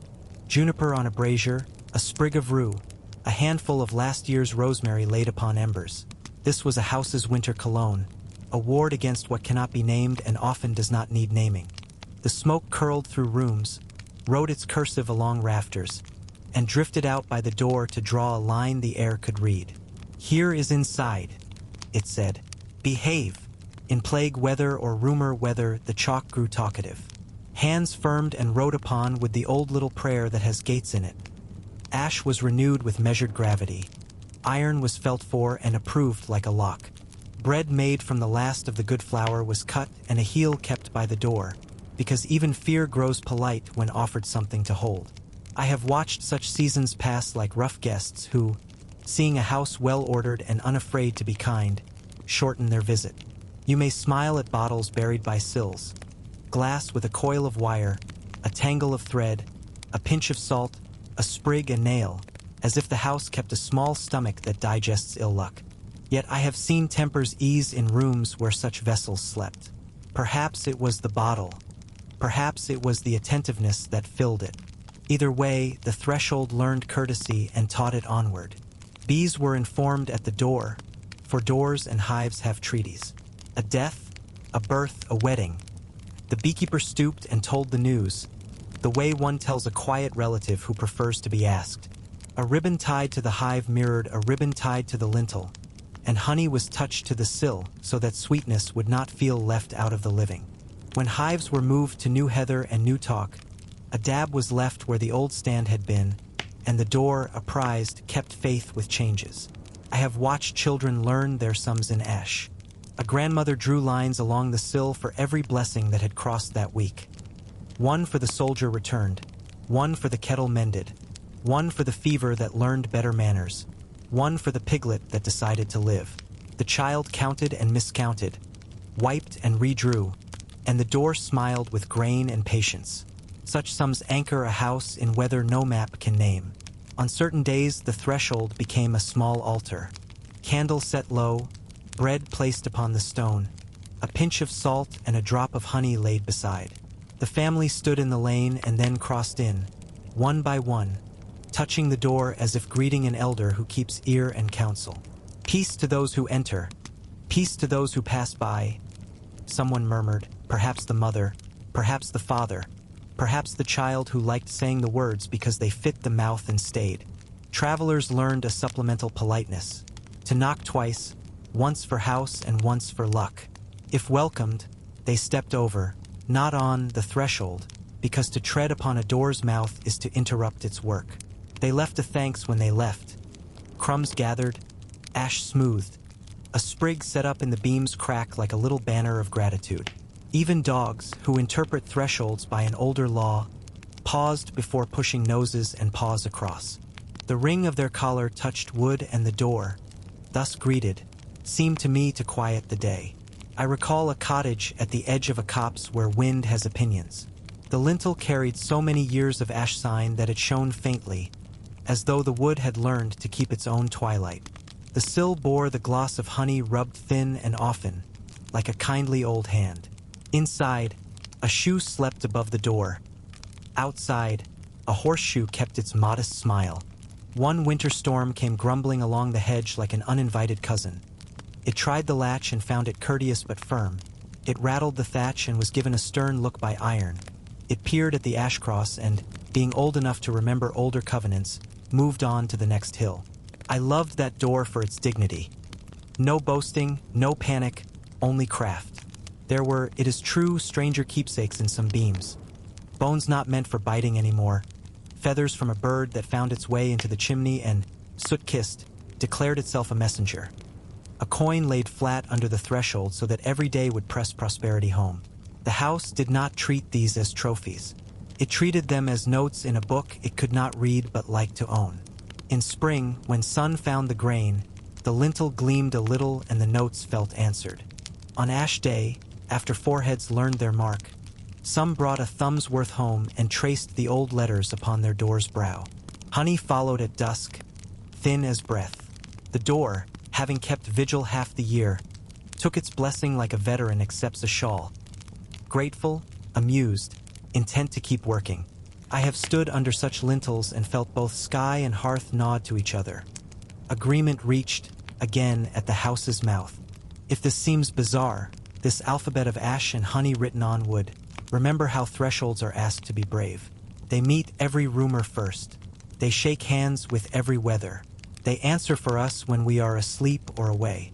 To mark and sweeten them is a thank you, and a promise to keep company with our own luck rather than tossing it on a hook and forgetting its name. Night falls. The chalk fades to a gentler white. The honey dries to a whisper. The iron cools. The shoe dreams its leather dream. Within, a child breathes like a small bellows. Without, an owl writes its round letters on the dark. The door, friend to both, keeps watch in a language taught by grandmothers and fire. And I, who have leaned on many lintels and learned many doors by heart, can tell when a house has been written upon by love. It sleeps differently. It wakes politely. It stands the way a good host stands. Not blocking, not retreating, simply present. Ash at the brow and sweetness at the sill. I have watched dusk fold itself like a well-worn shawl over farms where the cows come home with patient flanks and soft eyes. And I have seen a hand tilt a jug so a little river of white learns the shape of stone. Milk on the doorstone, they called it, as if the house itself were a thirsty creature who must be greeted before sleep settles properly. It was not waste. It was a treaty between hearth and hedge, between roof and field, between the named folk within and the uncounted kindnesses without. The stone at the threshold kept many duties. It suffered boots and hooves and children's bright scurry. It cooled pies, it steadied baskets, it learned every season's step. At day's end, when the last pail's froth still held a memory of pasture and thistle and the sun's slow hand, the mistress would set aside a cup and carry it to that stone. If there were words, they were spare as winter hedges, for peace, or for those who watch, or simply the house name, breathed as one greets a friend.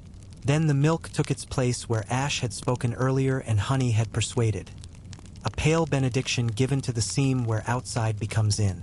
Milk is the first tutor most mouths receive, and houses knew it. I have seen doorstones shine whiter by moon because the habit was old and the stone remembered. Cats understood at once what gods often take longer to learn. They sat with courthouse dignity while the saucer cooled, then lapped in a silence so companionable that even anxious evenings lowered their shoulders. Dogs looked on with their honest bewilderment and were sometimes given the last sweet circle when the cat, well-mannered, had left a little for those with less elegance of tongue. There were nights when the offering was left not in a bowl but poured in a thin line along the very edge of stone, as if writing a soft boundary in a script only moths and small mercies could read. Folk said it was for the house helpers, the little keepers of misplaced thimbles and mysteriously repaired broom heads, for the neighbors who do not send letters but who listen from the hedge and turn mischief aside when asked courteously. Call them what you like, brownies, good folk, old field wisdom wearing a shawl. Milk speaks a language they respect. It says, "We remember that kindness often works the night shift." In dairies where the air was cool as untroubled water, I have watched churning commence with ceremony as humble as a nod. A sprig of rowan at the churn stave, a cross made in cream with the back of a spoon, a rhyme no louder than bees. The first butter grain that showed itself like yellow dawn was lifted and touched to the doorstone before it met salt. To sweeten our keepers, the woman would murmur, and the stone, pleased by this neighborly taste, seemed to warm under her palm though the evening air kept its mountain cool. Milk had a gossip's reputation among the fretful. How it would turn if temper rose, how it sulked when voices were sharp, how butter would refuse to gather when envy hovered near. I have known kitchens that changed their weather for milk's sake, softening their speech so cream might brim and stay obliging. Justice and butter prefer the same climate. Patience, steady rhythm, a song that repeats without hurrying.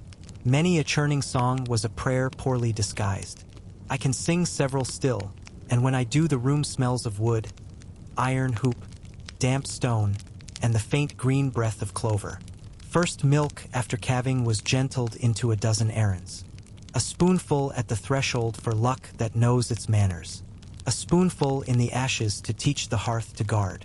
A spoonful dashed on the cow's hips so they might remember their own river of generosity and keep it sweet. Some carried a little to the byre latch and smudged it with a finger, signing the door with a promise that winter would not grow mean. Children were given a warm cup to carry to the oldest neighbor. The child learned not to spill. The neighbor learned, again, that a town is a body and milk its good blood. I have walked Beltane fields in dawn so tender the grass wore pearls. Girls went out with pails to gather dew as if gathering counsel. They had been told that face and future both like such water. Into that dew, a few drops of fresh milk were stirred with a whirl made by 2 fingers, turning the grass breath into a draught of spring's own patience. Back at the doorstone, the mixture was touched to lintel and sill, and the house seemed to inhale. In that light, even grudges felt like old skins ready to be shed. There were cautions, couched in courtesy rather than fear. Do not pour milk out angry. It curdles poor luck to fling it. Do not deny a cat who sits properly at the line. The creature knows the law of thresholds better than most magistrates. Do not keep the saucer where feet must cross. Mercy thrives when not trodden. And if milk sours too often, look first to your temper and your tune before you blame the weather.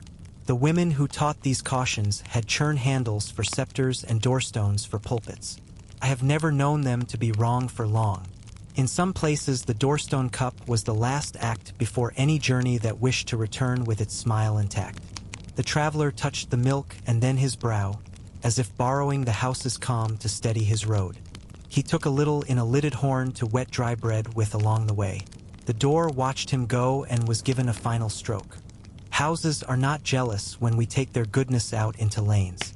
They ask only that it be brought back, enlarged by use. I remember a winter when the churn sulked and the butter would not rise. The mistress had tried cool cloth, warmer corner, a different song, a silence. She suspected talk was the trouble, the sharp kind, and so, at dusk, she poured a cup upon the doorstone and kept still beside it. The cat came, the steam rose, the stone learned to shine a little. In the morning, the first churn set like a well-behaved child to his letters. No boastful lesson, only the reminder that houses prefer to be coaxed with sweetness rather than scolded into goodness. There were blessings for cows that made of milk an altar. At rogation tide, the parish walked the meadows and the priest lifted his hand where black and red coats shone with a healthy polish. Salt was touched to muzzles. A little blessed milk returned to the bucket from which it had come. A cross in the air taught flies to be modest for a while. The cows, untheological and wise, chewed and blinked with the same grave courtesy they offer weather. I have seen, too, the quiet peace made when milk mended quarrel. A woman who had spoken a word too hot carried a bowl to her neighbor's doorstone at dusk, set it there without knocking, and went away. She returned next evening and found a scrap of cloth covering the bowl like a nod. On the 3rd day, the neighbor knocked in person with a pie. The pie tasted mostly of apples and a little of forgiveness, which has a flavor of its own. Some say nutmeg, some say thyme. I say it tastes like butter eaten standing by lamplight beside a cooling door. Old tales go prowling, of course. Milk ill wished away, cows charmed lean, butter borrowed by ill manners that had learned a spell. I have no appetite for malice. I will tell you only the antidotes I have watched work, which are quiet and domestic. Iron at the byre threshold, a sprig of rowan bound with red thread where draughts prefer to gossip, a good word spoken aloud to the cow by her name, a bowl for the cat, a saucer for the house helpers, a tithe of each churning to the doorstone on especially fine days. Evil, offered such an architecture of courtesy, has fewer chairs to sit on. At wakes and christenings milk kept its kinder treaties. A drop on the cradle's rail. A spoon warmed for lips that had forgotten or were just beginning. The doorstone that had been kissed by so many small libations kept their ghosts. You could feel it when you sat there on a summer afternoon. An inexplicable coolness in the heat, a fragrance of clean cloth and meadow shadow, a sense that the house was a little more awake at its mouth than elsewhere. Those who watch for such things smiled and put their palms on the stone just long enough to borrow a fold of that wakefulness. When spring turned honest and the heifers frisked, there was a game the children played with milk and thresholds. They set 3 small cups, one on the sill inside, one on the stone, one in the lane. Into the inner cup went milk sweetened with a fingertip of honey. Into the stone cup went milk by itself. Into the lane cup went milk cut with water. Then they watched to see which cup the cat chose first, and they made forecasts from this politeness as weatherwise as any almanac. A season of ease, a season of strength, a season of travel. The cat, of course, provided a different lesson. That any season is improved by patience and a full saucer. In monasteries, the custom distilled itself into a gentler rubric.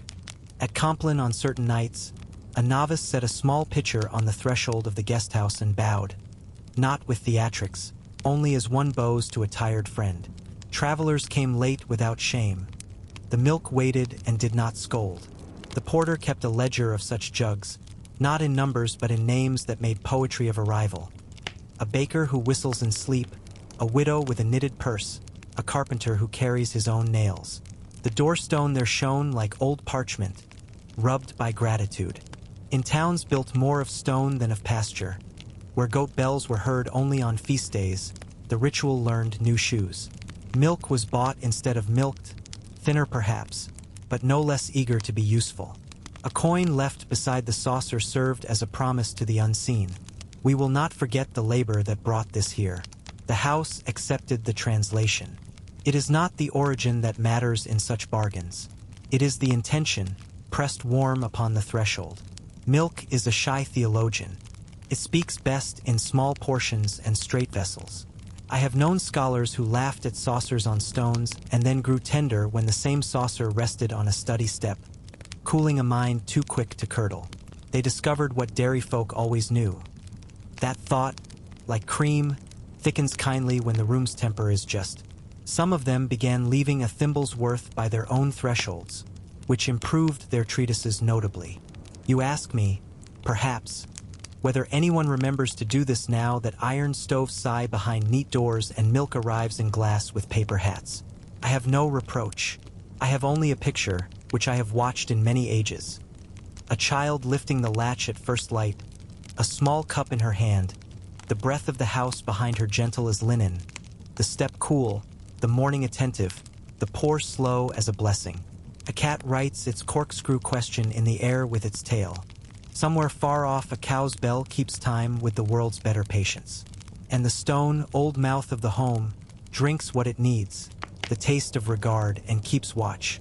To call this practice odd is to forget how many rooms are hungry for small courtesies. Milk on the doorstone says, "Everything that is generous is welcome here, and everything that is tired may rest." It says, "May what we take into ourselves remain kind as it changes us." It says simply, "Remember," and the house, hearing, remembers. I have kept long company with ovens. Brick mouths that breathe, bellies that remember winter, throats that sing when a peal slides in. Around such warm engines prowled small saints with whiskers, hearth cats, whose liturgy was patience and whose creed was warmth. And near the oven's lip, where flour powders the day like pale weather, I have watched hands trace little signs on dough as if advising the bread in a language only fire understands. Between cat and loaf, a household learned its gentlest law. The cat arrives first in my memory, as cats do, quietly already installed. I have seen them curled in ashes afterglow, one paw tucked like a secret, ears taking minute dictation from the room. A kettle's first murmur brought a twitch. A sparrow's dream outside the shutter drew a whisker shrug. A drip in the roof's throat earned a yellow, educated glance. No sermon soothes quite like a cat contemplating an oven. The whole kitchen seemed to take its tempo from that small, confident engine of rest. People spoke of them as warders of bread and luck. They kept mice from the bins where wheat slept in burlap like warm children. They kept spirits of fret from the place where dough rose under cloth like good news. I have watched a baker tap his peel and bow to a tabby whose one ear has a bite of winter missing. "Peace to your watch," he said, as if to a fellow craftsman. And the cat, pleased to be recognized by a professional title, blinked slowly the way masters do when complimented correctly. There were rules, of course, written nowhere and obeyed everywhere. Never call a cat from the oven stone. Invite and let dignity choose. Never scold a whisker that has flour upon it. Flour seeks counsel where it needs it. Never chase a cat through the circle of kneading. Dough dislikes hurried feet. And always, at night, leave a corner of hearth free of clutter, the way one leaves a chair for a guest who prefers to arrive unannounced and listen rather than speak. Children learned the house by following the cat's patrol. Whither the whisker goes, there the draft is. Where the tail curls, there warmth gathers. Where the cat refuses to sit, something wants mending. I have seen a girl fetch her father to the wall a kitten would not pass, and the father, kneeling, find the crumb trail of ants that had laid claim to the sugar jar. Cats govern with a policy of quiet veto. Households prosper that heed it. There were darker tales, not for night but useful at noon, of cats borrowed by witches and witches borrowed by rumor. I do not tend those gardens. I tend, instead, the kitchen, where a black Tom with a ragged ear leans his weight against a baker's boot while prayer is made in flour. The prayer is simple. A cross drawn with the heel of the palm upon the round. A nick with the tip of a knife so steam may escape without quarrel. A whisper to the yeast about patience. Such marks do not conjure. They teach. Bread has its own discipline. I have watched dough take shape like a moon coaxed from cloud, the baker's hands folding light into it as a mother folds a blanket around a drowsy child. Before the loaves go in, a thumb prints the sign that farmers know and sailors salute. Not to sanctify crust so much as to tell the crumb which way to grow. Up, not out. Inwardly strong, not outwardly proud. Old folk said a loaf unmarked is a traveler without a map. I have eaten such bread. It wanders on the tongue. There were guardian loaves at the week's turning. One small, scored in the shape of the house's initials, set to bake last and set to cool first upon the sill. A knife was not used on it. Fingers fed it to the week ahead. A pinch set near the door, a pinch into the poor basket, a pinch to the barn cats who earned their titles daily, a pinch into the pocket of the youngest so that school would taste of mercy. The loaf itself did not mind being thus employed. It had been made for errands. On high days, bread learned ceremony. I have stood in naves where a round, braided with almonds and the thin, shining skins of raisins, sat like a crown upon a board. The priest blessed, but the flour had been blessed already by clean water and by the patience of the baker. After the long word, slices went forth as messengers to kitchens too tired to come and to bedsides where appetite needed courting. You may call it superstition to believe that bread remembers kindness. I have sat beside cloves and cardamom. They too remember. In cottages the guardianship was humbler and perhaps more faithful. A heel kept for night and crossed before the knife entered. A crust set for the traveler who might knock at dusk when soup was already stretched to its last lyric. A small bag of crumbs dried and pounded, ready to thicken a lean broth or to console a child whose tooth had chosen adventure. Bread first, the mother said when tempers rose. It is difficult to scold with a mouth full of civility. I recall ovens like small fortresses, their bellies blackened to wisdom, their mouths edged with the honey brown of years. At dawn, the baker fired them with faggots saved from patient seasons. At first flame he stood and listened as one listens to a friend waking. The little cough, the yawn, the pleasant creak as heat finds niches. Cats watched the orange writing creep along brick and approved the grammar. When the last blaze settled to a city of coals, the peal went in and the day began. There were omens, of course. The loaf that split like a smile foretelling company. The loaf that rose unevenly recommending apology before dinner. The loaf whose crust blistered with small, precise eyes, meaning the oven wanted a word with the weather. Bakers keep barometers in their fingers. They tell the air to mind itself with flour, water, salt, and time. Cats serve as set squares. A cat who leaves the oven stone too soon means the heat is unkind. A cat who stays means all will be well, provided you do not boast. In some towns, a single oven served many doors. I have watched the procession. Pans marked with scratched initials, baskets lined with cloth that smelled faintly of lavender drawers, children trotting like hopeful commas after paragraphs of women.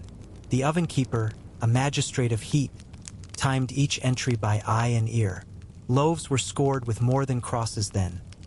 Leaves for the family who loved a garden, waves for the fisherman, a tiny sheaf for the widow whose barley came dear. When the cat chose a particular pan for a pillow, it was known that its owner's crust would sing. No one begrudged the borrowed luck. Cats, like ovens, do not learn jealousy unless taught. There were bread guardians that were not cats. Wooden paddles kept for a single household and rubbed with oil the color of dusk. Linen cloths passed from aunt to niece, their weave softened by decades of rising dough. Yeast mothers nursed as tenderly as any calf, fed, praised, protected from thunderous tempers. A house that loses its yeast can lose its cheer for a fortnight. I have seen neighbors share a spoonful as if sharing news of good weather.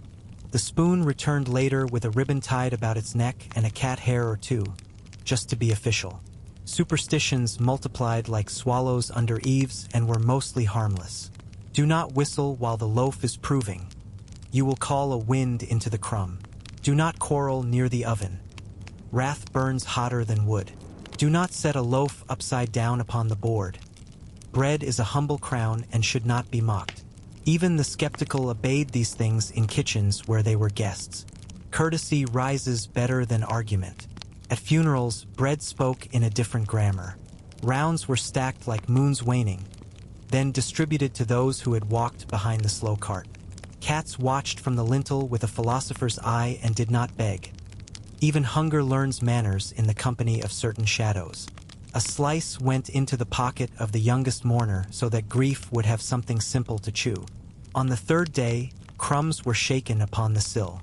For those who pass, someone whispered, thinking of birds and of larger passings both at once. The cat often accompanied prayer without caring for it.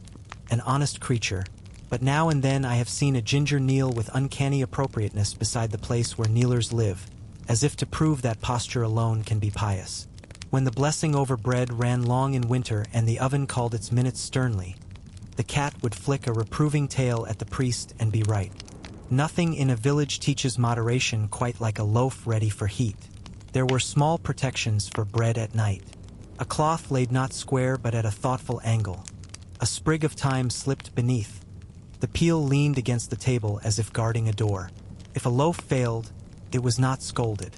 Failures teach the next morning to be better, which is a kind of holiness. Cats understand this better than we do.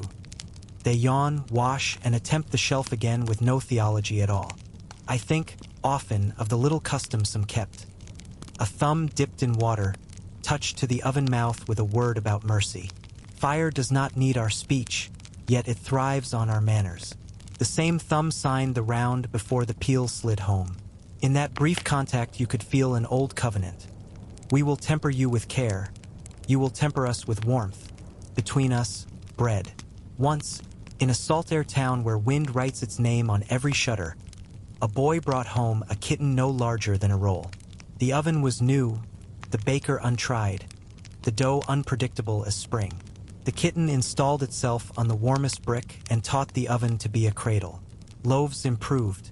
The boy grew to a man who sang while kneading and learned to score with a flourish that pleased the summer market. When the cat died, he baked a small round with a spiral cut, set it on the sill and said only, "For the watch." The spiral is still cut there, long after both have forgotten their names. In monasteries, where cats patrol cloisters with monastic dignity, bread kept a schedule as precise as bells. The refectory loaves were marked with letters to keep the fast's arithmetic honest.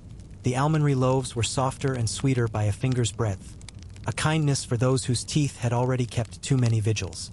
A cat, sated with theology, napped beneath the high table. When the bell at last dismissed digestion to the garden, monks carried crumbs carefully to the corner where birds and brown mice negotiate truces. Cats attended the treaties like abbots, present, impartial, alert. I have watched the end of day in many kitchens. The peel leans, the broom writes its soft syllables. The last round cools upon a rack that knows more about patience than most magistrates. A cat makes the room's final adjustment. The inch left between body and oven, the tuck of tail, the long, satisfied blink that ennobles fatigue. Someone covers a half loaf and leaves it on the table for the one who comes late from the buyer. Someone else places a heel in a cloth by the door for a traveler embarrassed to knock. The guardians are at ease. Crumb and Whisker keep their watch. To call any of this strange is to forget how easily hunger becomes a rumor and rumor becomes fear. Cats, bread, and the small rites that befriend them make of a house a harbor. The cat smooths the air so that temper must mind where it steps. The bread steadies the heart so it remembers to beat in the same key as its neighbors. The marks upon the round teach hope to rise within boundaries. The cross at the oven mouth reminds the flame that it is loved and therefore need not dominate. Night comes. The oven cools to a great tame stone. The cat becomes, for a few hours, a neatly folded shadow. The loaves, wrapped and ranked, breathe out their little perfumes of crust and grain and a day's good labor. If you lay your head down near such a kitchen, even in the next room, you will sleep as a loaf sleeps, warm, attended, modestly proud of having become what you were needed to be. I have watched flame change houses the way a guest changes rooms, quietly, carrying only what it needs and leaving warmth behind as payment. In the seasons when days shortened and patience lengthened, people learned the art of borrowed fire. It was a neighborly craft, a brand wrapped in damp cloth against mischief, a little pan of coals with a lid that clicked like a careful tongue, a clay pot bedded with ash to keep embers tame. Such small vessels moved along lanes at dusk, and with them moved a town's quiet agreement to keep one another lit. Fire, once tamed, dislikes being scolded. It prefers to be persuaded. I have seen a woman kneel at her hearth when the morning spark sulked beneath last night's ash. She breathed as one soothes a fretful child. When the coal would not consent, she set the pot upon her arm and went next door. No shame lived in that errand. A neighbor lifted the lid from her own embers, found a coal that glowed like a cherry under snow, tucked it into its nest, and, with a blessing shorter than a sigh, sent it home. The returning steps sounded different, lighter, as if the coal's small courage had already begun to speak through her soles. There were rules as gentle as they were firm. Never refuse borrowed fire unless fear is visiting. Even then, offer the tinder and the flint and the good word. Never carry a brand uncovered past a sleeping buyer. Beasts dream, and dreams deserve kindness. Set the pot upon the threshold for a breath, so the house can greet what is coming in. Thank with bread if you can, with a turn at the pump if you cannot. And always, when your own embers are lively again, lift the lid and look. Gratitude needs an object, even if it is only a little red city whispering in ash. Some taking of fire was ceremonial.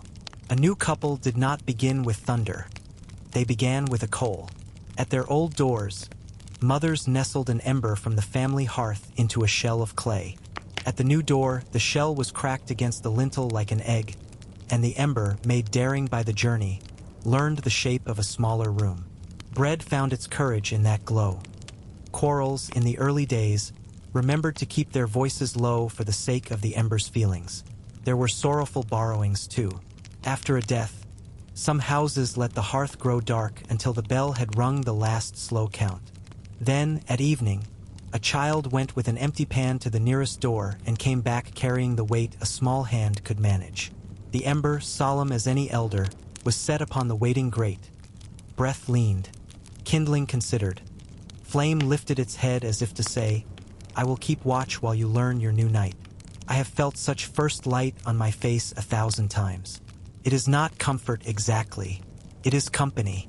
In harsh years, when cough walked the lanes or cattle learned a thinness that troubled even the patient, towns turned to older craft. The need fire raised by friction and many hands. All hearths went dark together, not in panic but in agreement. Ropes were wound upon a spindle of clean wood. Men and women took places along it, palms steady, shoulders square.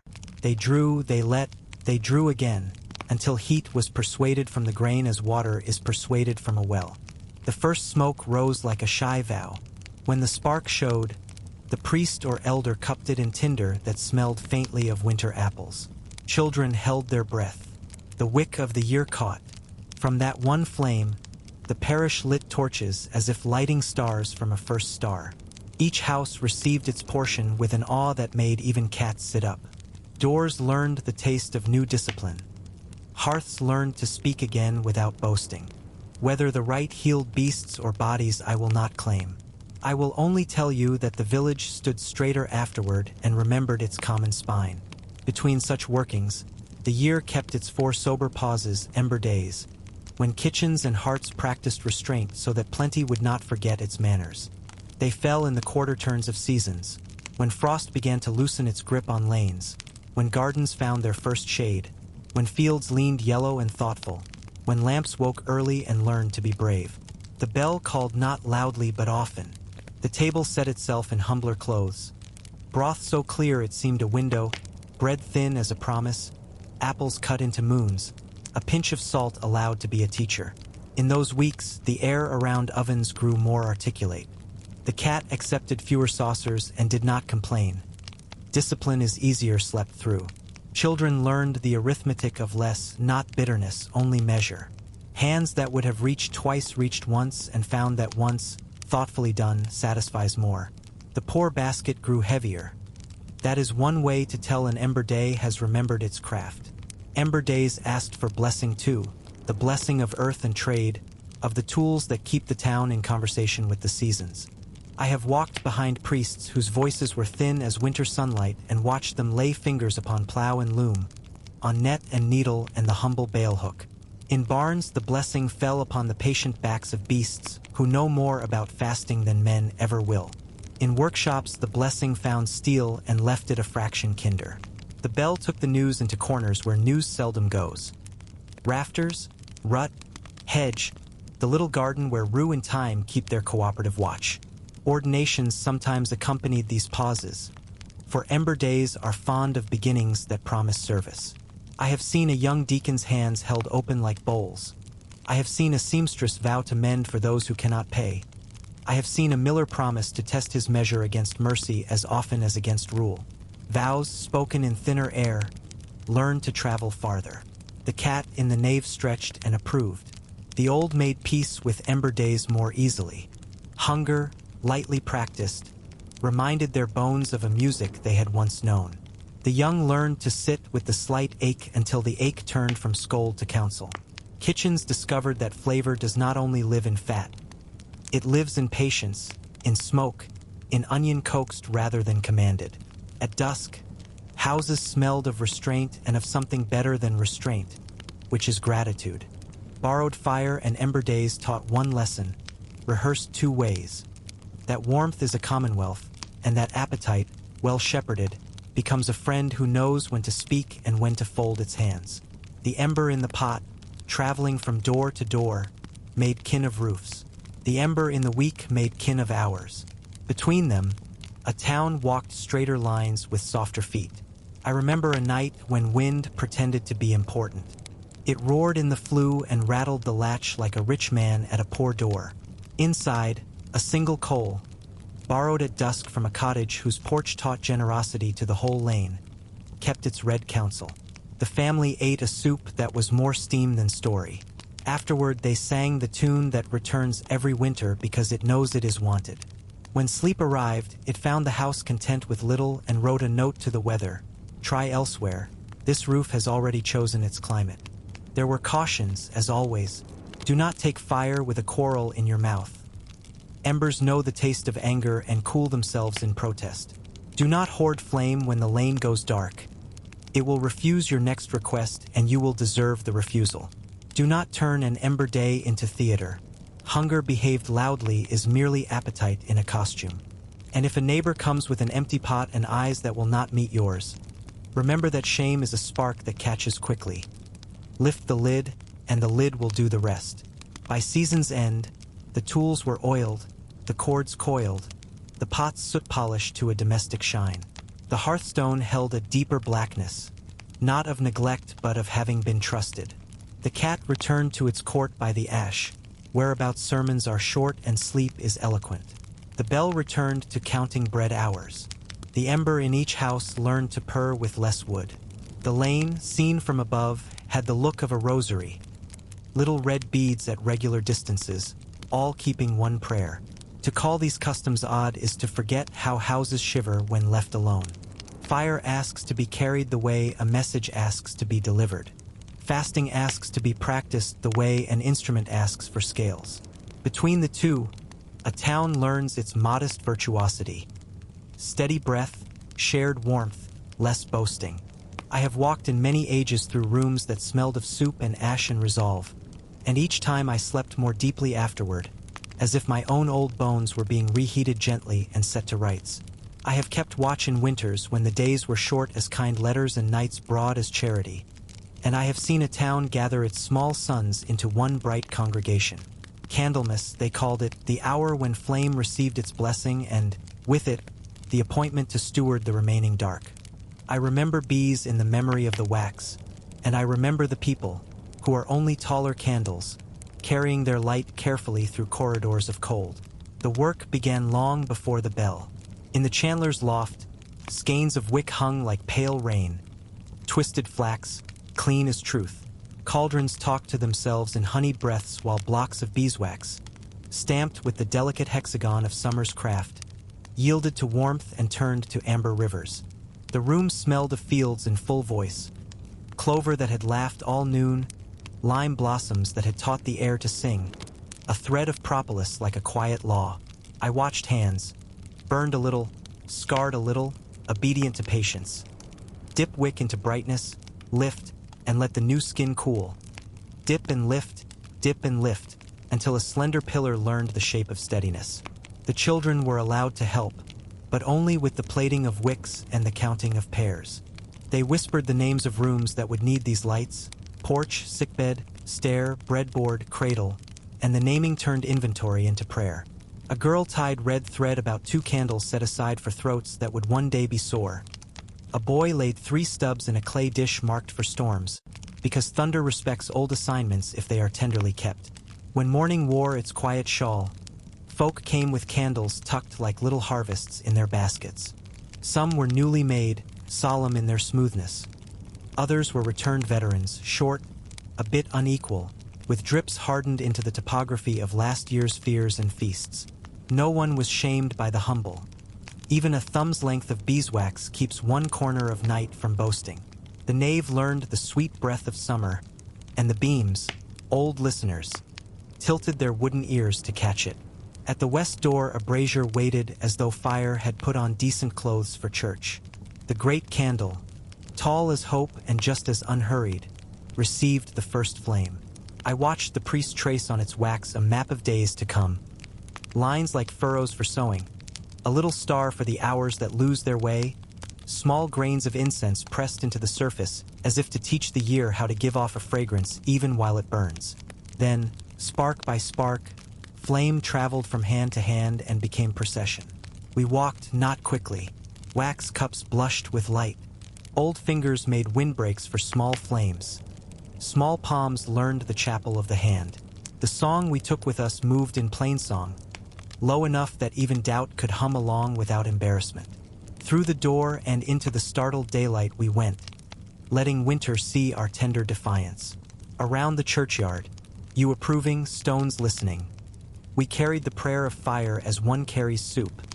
Steady steps, both hands. There were blessings for what light would be asked to do.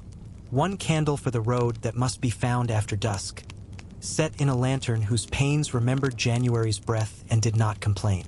1 for the sickbed, kept short on purpose, because nights at such posts are long and one must be allowed to replace without ceremony. 1 for birth, its base wrapped in linen soft as a sigh, a pinch of salt tied at the stem to remind fear of its saltless diet. 1 for tempests, its wick crossed with another, taught to speak boldly to hail and to windows that forget their duty. And a handful of little ones for the work nobody notices. Sewing lost buttons back to their posts, reading names in old books to keep them alive, mending nets, keeping grief company while the kettle gathers its tune. The blessing itself fell as lightly as bees' feet upon clover. The priest's voice did not shout. It walked. He asked no miracles, only good manners from wax and from those who would use it, that we might remember how to shield a neighbor's flame as we shield our own, how to share fire without counting, how to notice the dark without courting it. The bell, pleased by sense, placed 3 notes upon the morning as one lays 3 coins upon a board for bread. There is a weather wisdom that visits at Candlemas, shy of calendars but bold with proverbs. Old men with eyes like well-worn pews peered at the sky and said that if the day wore too bright a face, winter would return to collect what it thought it was still owed. If the day kept a modest cloud, spring might take the hint and make ready her green alphabet. I do not argue with such talk. I have watched villages keep cheer in both outcomes, because light in the hand steadies even a tardy season. After the last amen, households took their quotas home like loaves. The first candle to cross a sill was touched, just briefly, to the lintel and to the door ring, as if to teach wood and iron a new courtesy. A stub from the old year, tenderly saved, was lit once more to escort the new one into service. Then it rested, with the honor given to tools that have finished their shift. The priest's old stole, the midwife's weary scissors, the cooper's faithful adze. I have seen such stubs sleep in kitchen drawers beside blue thread and bone buttons and folded notes that say back by dusk. Candlemas also kept a housekeeping of souls and rooms. Floors were sanded fresh, hearthstones scrubbed until they remembered river stones, windows persuaded to let light in without argument. There were pancakes in some houses, thin golden moons turned with a wrist that predicted spring. In others, little honeycakes shaped like suns, because bees and saints are cousins and both are fond of small round brightness. The cat, no theologian but a connoisseur, accepted any creed fried in butter. The guilds had their part. Chandlers, proud without swagger, brought a basket of their finest to lay near the altar, a tax paid to gratitude. In return, the priest posted at the porch a list of households who would need extra this year. The family with a new mouth and no wax, the widow whose evenings were longer than most, the plowman whose wife would bring forth her child in late frost. The list learned footprints but never mocking. A town that shares flame learns to share other weights without groaning. There was a smaller rite in some kitchens that never reaches books, the measuring of the year's patience by light. A mother sat at dusk with a single new candle and a pot of peas to shell. She told the children that when the flame had eaten a finger's width of wax, it was time for bed. When it had eaten 2, it was time for a story about the summer. When it had eaten 3, even the eldest must yawn. The candle, obedient to arithmetic, taught rest to descend slowly, without alarm. On the morrow, the saint of throats came walking in the company of 2 crossed tapers. I have watched such candles touch a bowed head with soberness and with humor both. Mere wax, yes, and yet lending courage to voices that must sing in cold weather and to children shy of their own names. The blessing tasted faintly of honey and common sense. Its memory lingered in song and in herbs steeped for rasped evenings. If storm troubled the following weeks, as storms consider it their duty to do, stubs from Candlemas were set in tin saucers the way sentries are posted along a wall. Their smoke wrote slender counsel upon the rafters, and the house, reading, left off fretting to do its work. Pot to bubble, cradle to rock, the good needle to move, a book to be read aloud while the wind revised its opinions. I have felt fear tamed by such choreography. Small flames, the low voice, the unhurried hand. When lambing began, a lantern borrowed from Candlemas made its slow way across the byre at midnight, its light patient on straw and flanks. Ewes blinked as if recalling sunlight. New mouths found their first task. The lantern, carried back, hung by the door until dawn and taught the house how to wait kindly for news that would be mostly good and sometimes otherwise. Light, in right hands, is not a trumpet. It is a chair drawn up close. I remember one season when wax was dear. The beehives had grieved a strange weather, and tallow smoked and muttered like an old man with grounds for complaint. The chandler scraped his kettles and sighed. The parish took the hint and learned thrift without severity. Wicks were trimmed with a lover's attention. A single taper served 2 rooms by sitting in the doorway. Neighbors spoke nearer to one another to spare flame the trouble. I would praise that winter to anyone, how it taught a town to fit itself to the light it had, and to find the edges of each other's faces friendly in the half-glow. There were cautions pinned discreetly to the day by grandmothers whose doctrine is excellent. Do not light for show, light for use. Do not scold a child who spills a drop of wax. Teach her to warm and lift it, and she will know how to mend as well as how to guard. Keep 1 candle for strangers and 1 for sudden sorrow. They will both visit, and both dislike being kept waiting. And never blow out a flame with anger on your lips. Snuff it softly and learn from its little smoke the art of departure. As spring rehearsed its green vowels, Candlemas candles moved from high stations to homelier ones. A taper that had shone in procession learned to be content beside a sewing basket. The great candle kept vigil at the chancel while seedlings pricked up their exquisite ears on cottage sills. Streets remembered the glow on faces and, for a handful of weeks, there was less shouting, as if everyone feared to jar the flame they had carried together. To call all this odd is to forget that dark has manners when greeted. It is rudeness that makes it bite. Candlemas teaches courtesy between season and soul. The bees give their summer back to us in winter, We give the winter back to itself with tender discipline. A blessed candle is only wax, yes, but it is also an oath in solid form, that we will not leave one another to stumble, that we will take turns guarding the small hours, that when one flame gutters, a neighbor's hand will be quicker than fear. When at last the box of tapers was set safely in the cool and the last crumbs of honey cake were brushed from the board, night arrived like a well-known guest who has learned to ask before entering. A single light burned by the bed for a little while, drawing the day to its right size. Cats found their customary arithmetic upon the hearth. The wind thought better of impertinence, and the house slept the sleep peculiar to evenings when wax and blessing have agreed on terms. Deep, courteous, almost musical. I have walked lanes where winter learns to blush, and I have watched a tree that keeps a quiet watch over thresholds and milk and sleep. Rowan, the old folk named it the quick beam, the witch's foe, the friend of cradles and cows. In spring it wears a foam of blossom like clean linen hung in a bright wind. In autumn it hangs its little lanterns of red, each berry a prayer bead for roofs and fields. The birds know its grammar and read it greedily. The people know its craft and borrow it humbly. Rowan's wood is pale and willing. Its pith holds a star. Cut a berry and you will see the tiny pentacle the world hid there like a seal upon a letter. Children learn this as a secret and never quite forget, even when their hands become too busy for berries. The star says only what stars have ever said. Be steadfast. Be small and sure. Keep watch without boasting. The tree keeps counsel at the edges of towns, near wells by byres, along the path where sheep make their slow arithmetic. I have seen rowan twigs cut with courtesy, never torn, never seized, only asked for like a favor at a neighbor's gate.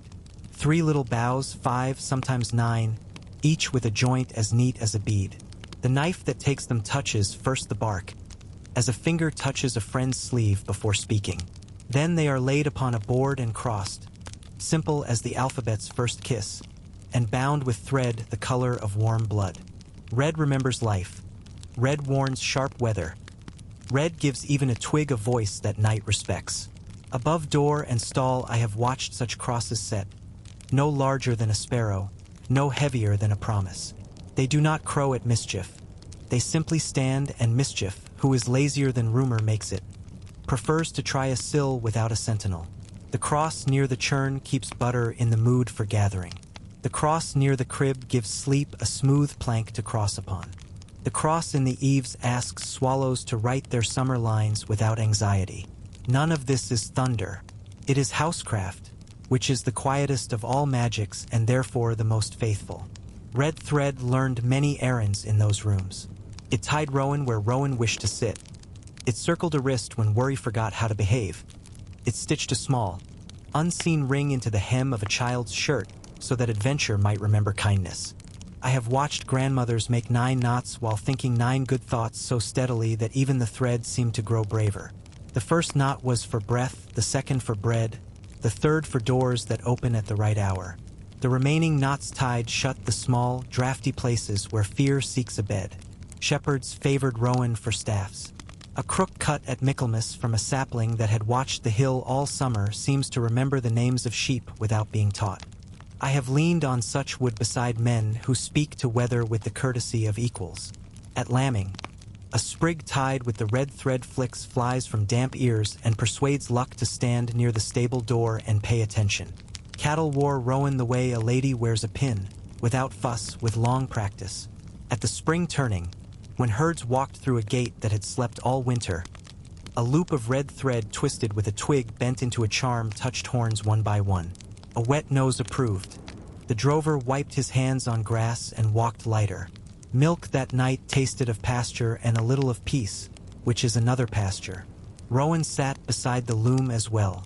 I have watched a weaver lodge a twig in the warp beam, not for show but for steadiness. Threads have tempers. Rowan calms them. In houses where the distaff stood tall as a thin sister, a red thread was wound thrice about the shank and the bundle of flax. The spindle, emboldened, remembered to fall and rise in the measured dance that feeds winter its linen. If a knot caught where it should not, a finger touched the twig and the tangle repented. At the dairy the Rowan had authority. A spoon carved of its pale heartwood sat by the churn, and no tongue but creams ever touched it. Before the paddles took up their patient labor, the spoon made a tiny cross on the surface, teaching the rising butter that it was being watched kindly. I have seen a woman, worried about sour luck, walk to the yard and circle the churn once with rowan in hand. Then she began again with a slower arm, and the yellow came as if from an amused distance, muttering that people are always fretting when patience would do.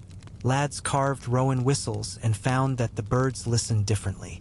Lasses pinned a berry behind the ear on the day when talk might turn to talk of life binding. A bride, shy as candles, wore a tiny wreath beneath the veil, rowan and red thread and a scent of rosemary, so that love would remember its manners when pride knocked like weather at the door. None of these customs were war. They were treaties between hope and the hour. There are sterner tales, the quick beams set in boat keels to confound waters that forget their politeness, the pegs of rowan in doors that creak with ill rumor, the stake of rowan beneath a troublesome threshold where coral insists on sleeping. I will not teach those here. I have seen enough of night to know it responds better to bread than to blows. Still, rowan's good backbone will not be bullied, and that is a lesson houses sometimes need. In orchards I have watched a gardener tie red thread to a rowan twig and touch each fruit tree with it at blossom.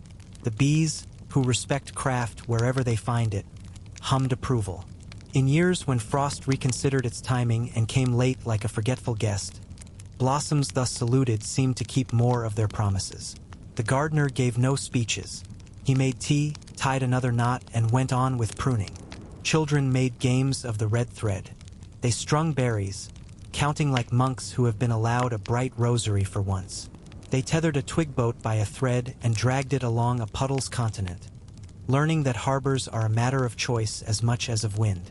They asked to have a little ring of thread tied twice around the thumb before sleep, so that dreams would remember to bathe and keep their hair tidy.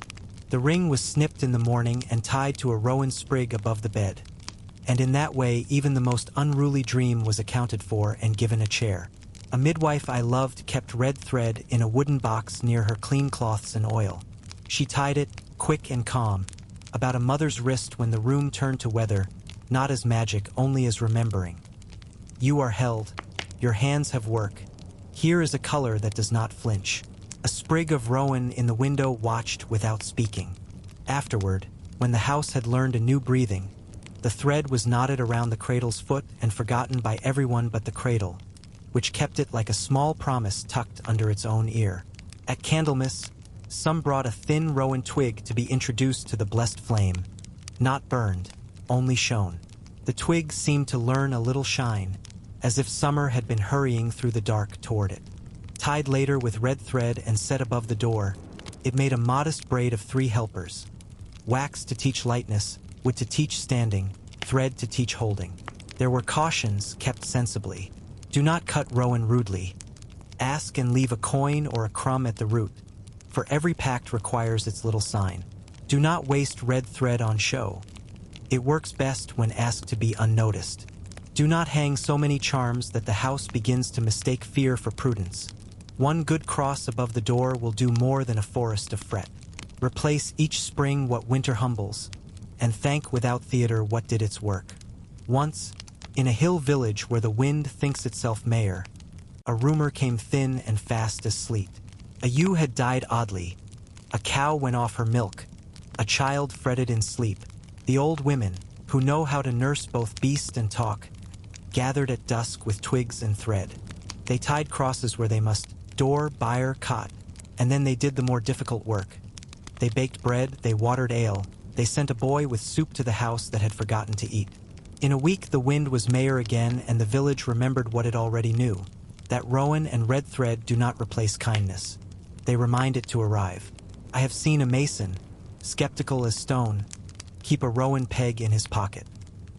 He touched it before a quarrel with a client and afterwards said, embarrassed, that the wood had taught his tongue to look both ways before crossing. I have seen a monk, who thought himself above such plant lore, tie a berry to his rosary and thereafter leave fewer scorch marks upon the page with his impatience. The world is a single parish. Even cloisters learn from hedges. At year's end, the crosses above doors were taken down like old calendars, thanked, and laid upon the first fire of the new winter as small fuel. The smoke lifted politely, carrying with it the year's gentler intentions. New twigs were cut when sap began to imagine rising. The red thread came out of its drawer with the same soft sound it always makes, like breath entering a room. Children were taller by an inch of lintel. Cats approved from the oven stone. The house lifted its shoulders and settled them again. To call any of this strange is to forget how many hours a roof must stand against weather the eyes cannot see. Rowan is a modest sentry. Red thread is a small oath. Together they teach a house to remember that it is loved from twig to threshold. They do not shout down night. They light a match for dawn's earliest look and ask the dark, with courtesy, to step a little aside. When I leave such houses, I touch the twig with 2 fingers and feel the thread's slight rasp against skin. I carry the color with me a little while into lanes that are not always kind. Far off, on a ridge, a rowan keeps its red beads through frost, the last small lanterns before the world remembers green again. And I, who have never needed more than modest charms, go on with my watching, steadied by the thought that simple things hold best. I have kept quiet company in rooms where breath grew brave and the night learned a new name. The window wore its shawl of frost. The kettle listened for its cue. The clock forgot to count. In such hours, a midwife stood as the household's small north, steady while the rest of the compass trembled. She brought little with her. Clean linen in a basket that smelled of soap and lavender drawers, a knife dressed in cloth, a coil of red thread, a sprig of something green that liked to be useful, rue or rosemary, or a sliver of angelica whose scent taught fear to step back a pace. I have watched the door close behind her and the whole house breathe a little better, as if the hinges themselves had remembered prayer. The room was made ready by habits older than the rafters. Knots were loosened. Laces, ribbons, the cord that kept the shutter tidy, because labor respects the courtesy of untying. Locks were left open so the hour would not feel hemmed. Lids raised from jars. A comb laid teeth up upon the table so that paths, seen and unseen, might learn to run smooth. A broom, bristles toward the door, kept gossip from entering. A basin of warm water waited at the hearth with a patience learned from kettles. Upon the sill a candle watched, the small audience of flame that teaches courage to speak softly. Neighbors arrived as weather does, 1, then 2, then more, each with a contribution that knew its place. One brought broth that smelled of good bones and thyme. One brought an extra shawl warmed across her own knees on the way. One brought silence, which is a gift that improves any room. They were gossips in the old sense, godsibs, kin by vow rather than by blood. Their talk, when it rose, was gentle and circular, as if drawing the house into a cradle of its own.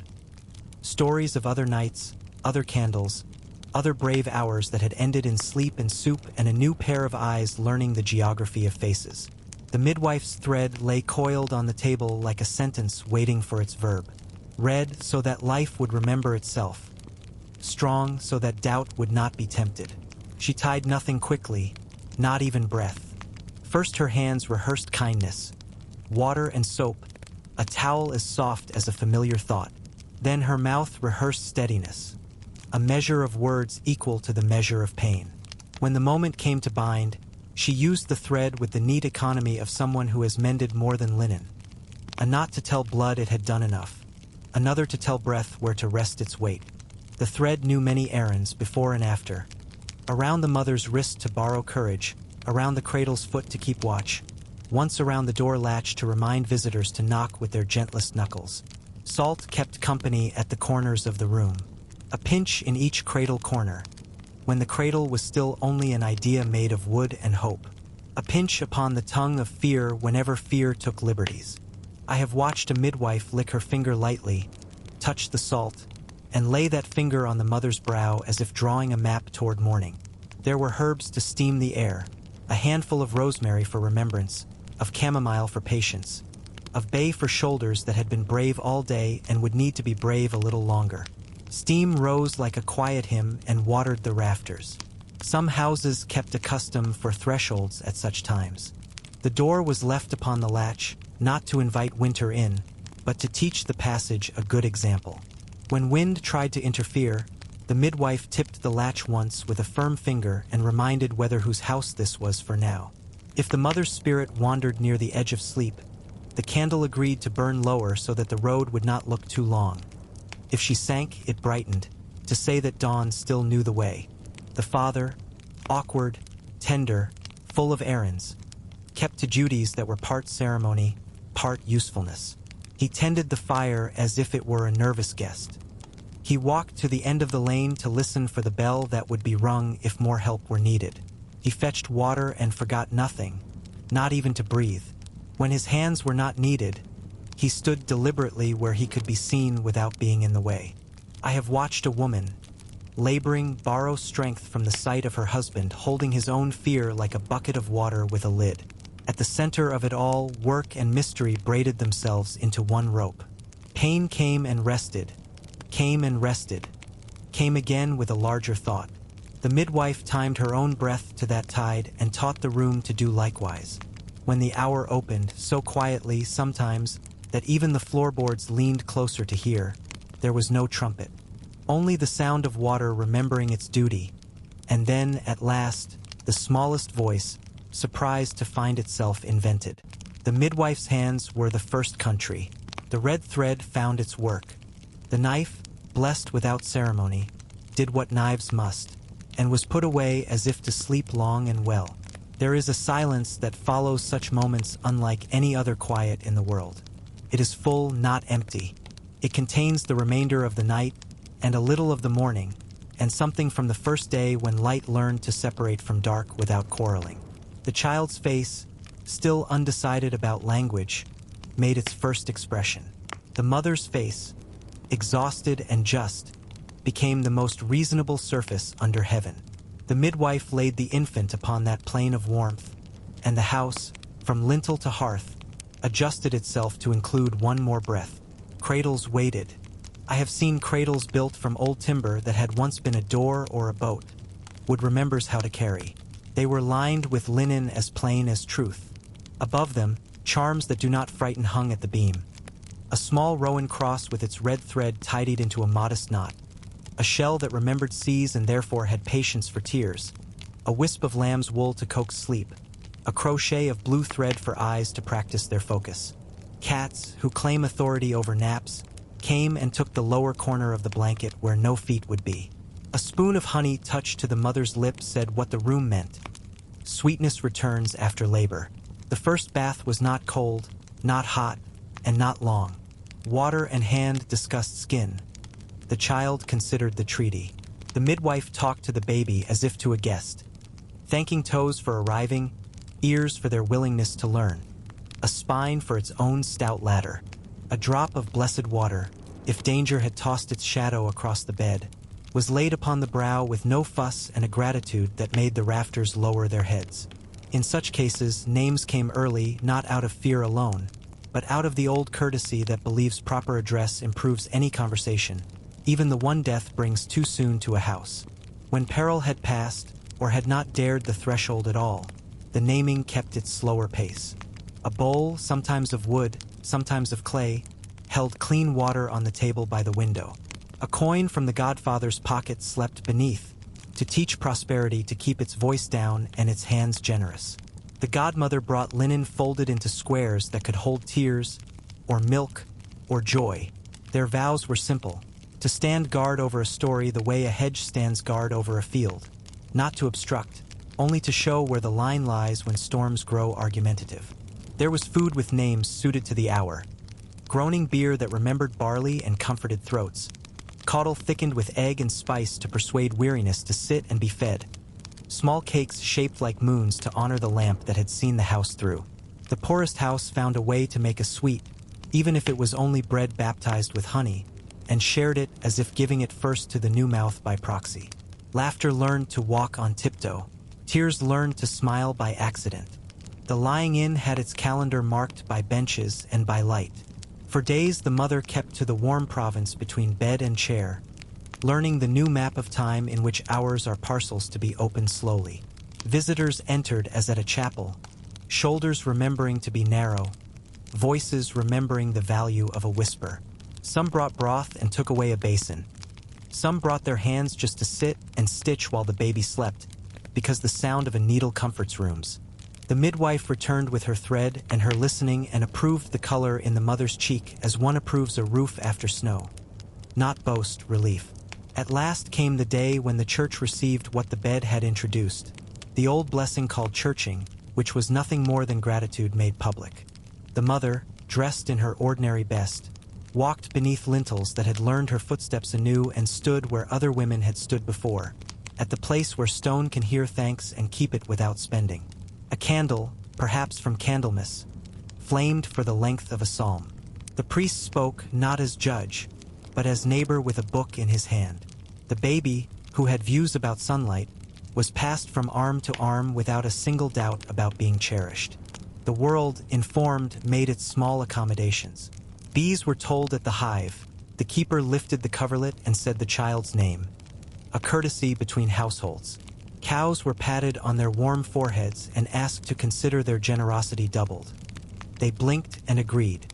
The well received a coin for patience, and threw it back in glitter, not to keep, only to bless. In some places a faint ring of milk was poured at the threshold, and the door, flattered, took credit for the good fortune of hosting a new breath. There were charms without malice.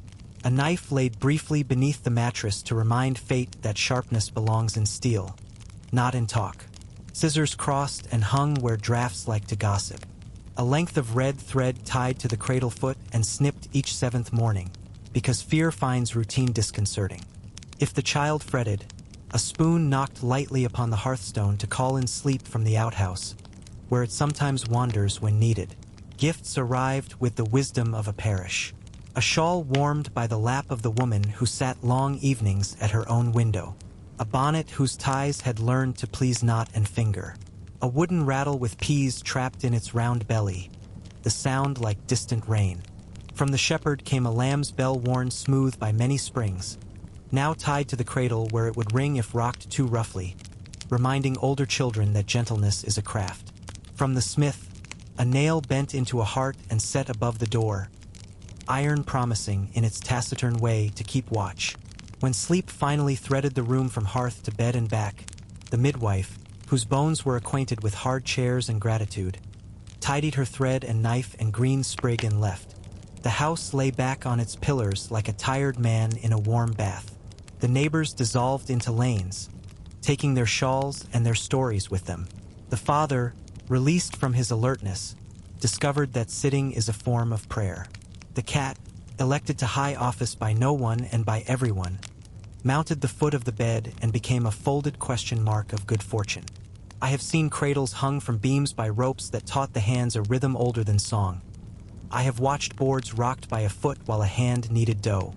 I have been present when a mother, dazzled into tears by the simple arithmetic of fingers and toes, forgot everything unkind in the world for the length of 2 deep breaths. I have stood with families who lost the child. There is no sentence softer, and watched the same thread tie grief and gratitude into a cord strong enough to walk another day. In those rooms, the midwife's hands and the priest's hands and the neighbor's hands worked as one loom. To call these customs strange is to forget how narrow the bridge is between not being and being, and how much steadiness it asks of a house to hold that crossing. The thread is small, the sprig is small, the candle is small. So are the fingers that curl around them. Yet in concert they teach the air to be kind and the hours to fold without creasing. The cradle keeps time, the cat keeps watch, the kettle keeps its patient mutter, and the house, ash at its brow, honey at its lip, learns the newest name on its tongue until it fits perfectly. I have watched a house take hold of itself by the handle. A broom is a quiet scepter, birch bound to hazel with willow, or heather stitched to ash, the binding tight as scents and the handle polished by years of palms learning the same arc. I have seen such besoms resting bristles up behind a door like a slender sentinel, and I have seen them laid bristles out upon the porch when weather grew uncertain, as if to say to trouble, mind your manners.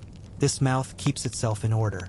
Rushes once dressed the floor, sweet flag and mint and thyme, strewn as if summer had chosen to stay and be trampled into fragrance. The broom's first task each morning was not punishment but invitation. A slow, sunwise gathering that taught the day how to move. From hearth to threshold, from still rooms to door, the sweep drew a single sentence the house could read. Ash gave up its small night city. Crumbs surrendered their geography. Lavender bruised and forgave. The boards shone the color of warmed honey and remembered, briefly, the tree. There was a grammar to sweeping, learned from mothers and those who stand in for mothers. Never across the feet of a guest, lest you sweep their path elsewhere before kindness has finished with them. Never after night prayers unless grief has visited. Then one stroke only from bed to door, for sorrow to follow politely out. Never against the door's grain. Thresholds like to be combed the way a patient animal likes to be stroked. And always, on the week's chosen morning, sweep the whole length of the house and send the sweepings over the sill with a word as brief as bread. Go in peace. So luck knows it is dismissed, not expelled. At turning times, the broom learned ceremony. At year's gate, when frost signed its neat letters on the latch, women stood with shawls snug and swept the old year out in 3 measured passes. Back rooms to porch, porch to step, step to lane. Then they turned and drew the first breath of the new year inside, as if it were a shy guest. After a birth, no sweeping for a span, so the midwife's whispered blessing could settle without being hurried along with the lint. After a funeral, a single sweep beneath the trestles once the last cup was washed. Not to erase, only to right the room for the living. Before banns were read, the church porch itself was swept, the stone learning again its neat edges. I have watched girls with aprons tied tidy make that work a kind of rehearsal. Straw whisking in a rhythm one could imagine in a future kitchen, light as laughter and just as resolute. In market squares, the first stallholder swept a lane-wide path through fallen chaff and yesterday's opinions, so that bargaining might begin with clear ground beneath it. Brooms were made with days and weather in mind. Late summer cuttings gave twigs that held their counsel. Winter bindings tightened with the dry cold until the broom sounded a little song against the boards. The binding knots came from fishermen and harness makers both, 2 crafts that understand when to pull and when to ease. I have seen the smith, requested for a ferrule to cap a worn handle, chuckle softly and burnish the wood with an oily rag, saying that iron, even in courtesy, would remember to protect. Children were shown how to hold the thing as one holds responsibility. Hand low, wrist loose, elbow a hinge, not a hammer. Their first task always the threshold. There they learned the blessing hidden in small exactness. A neat line, a clean corner, a grain of gravel coaxed free from the seam. Cats approved from the oven stone. Dogs kept their tails respectfully clear. A child who masters a corner learns a law older than any court. Where order is kind, peace will sit down.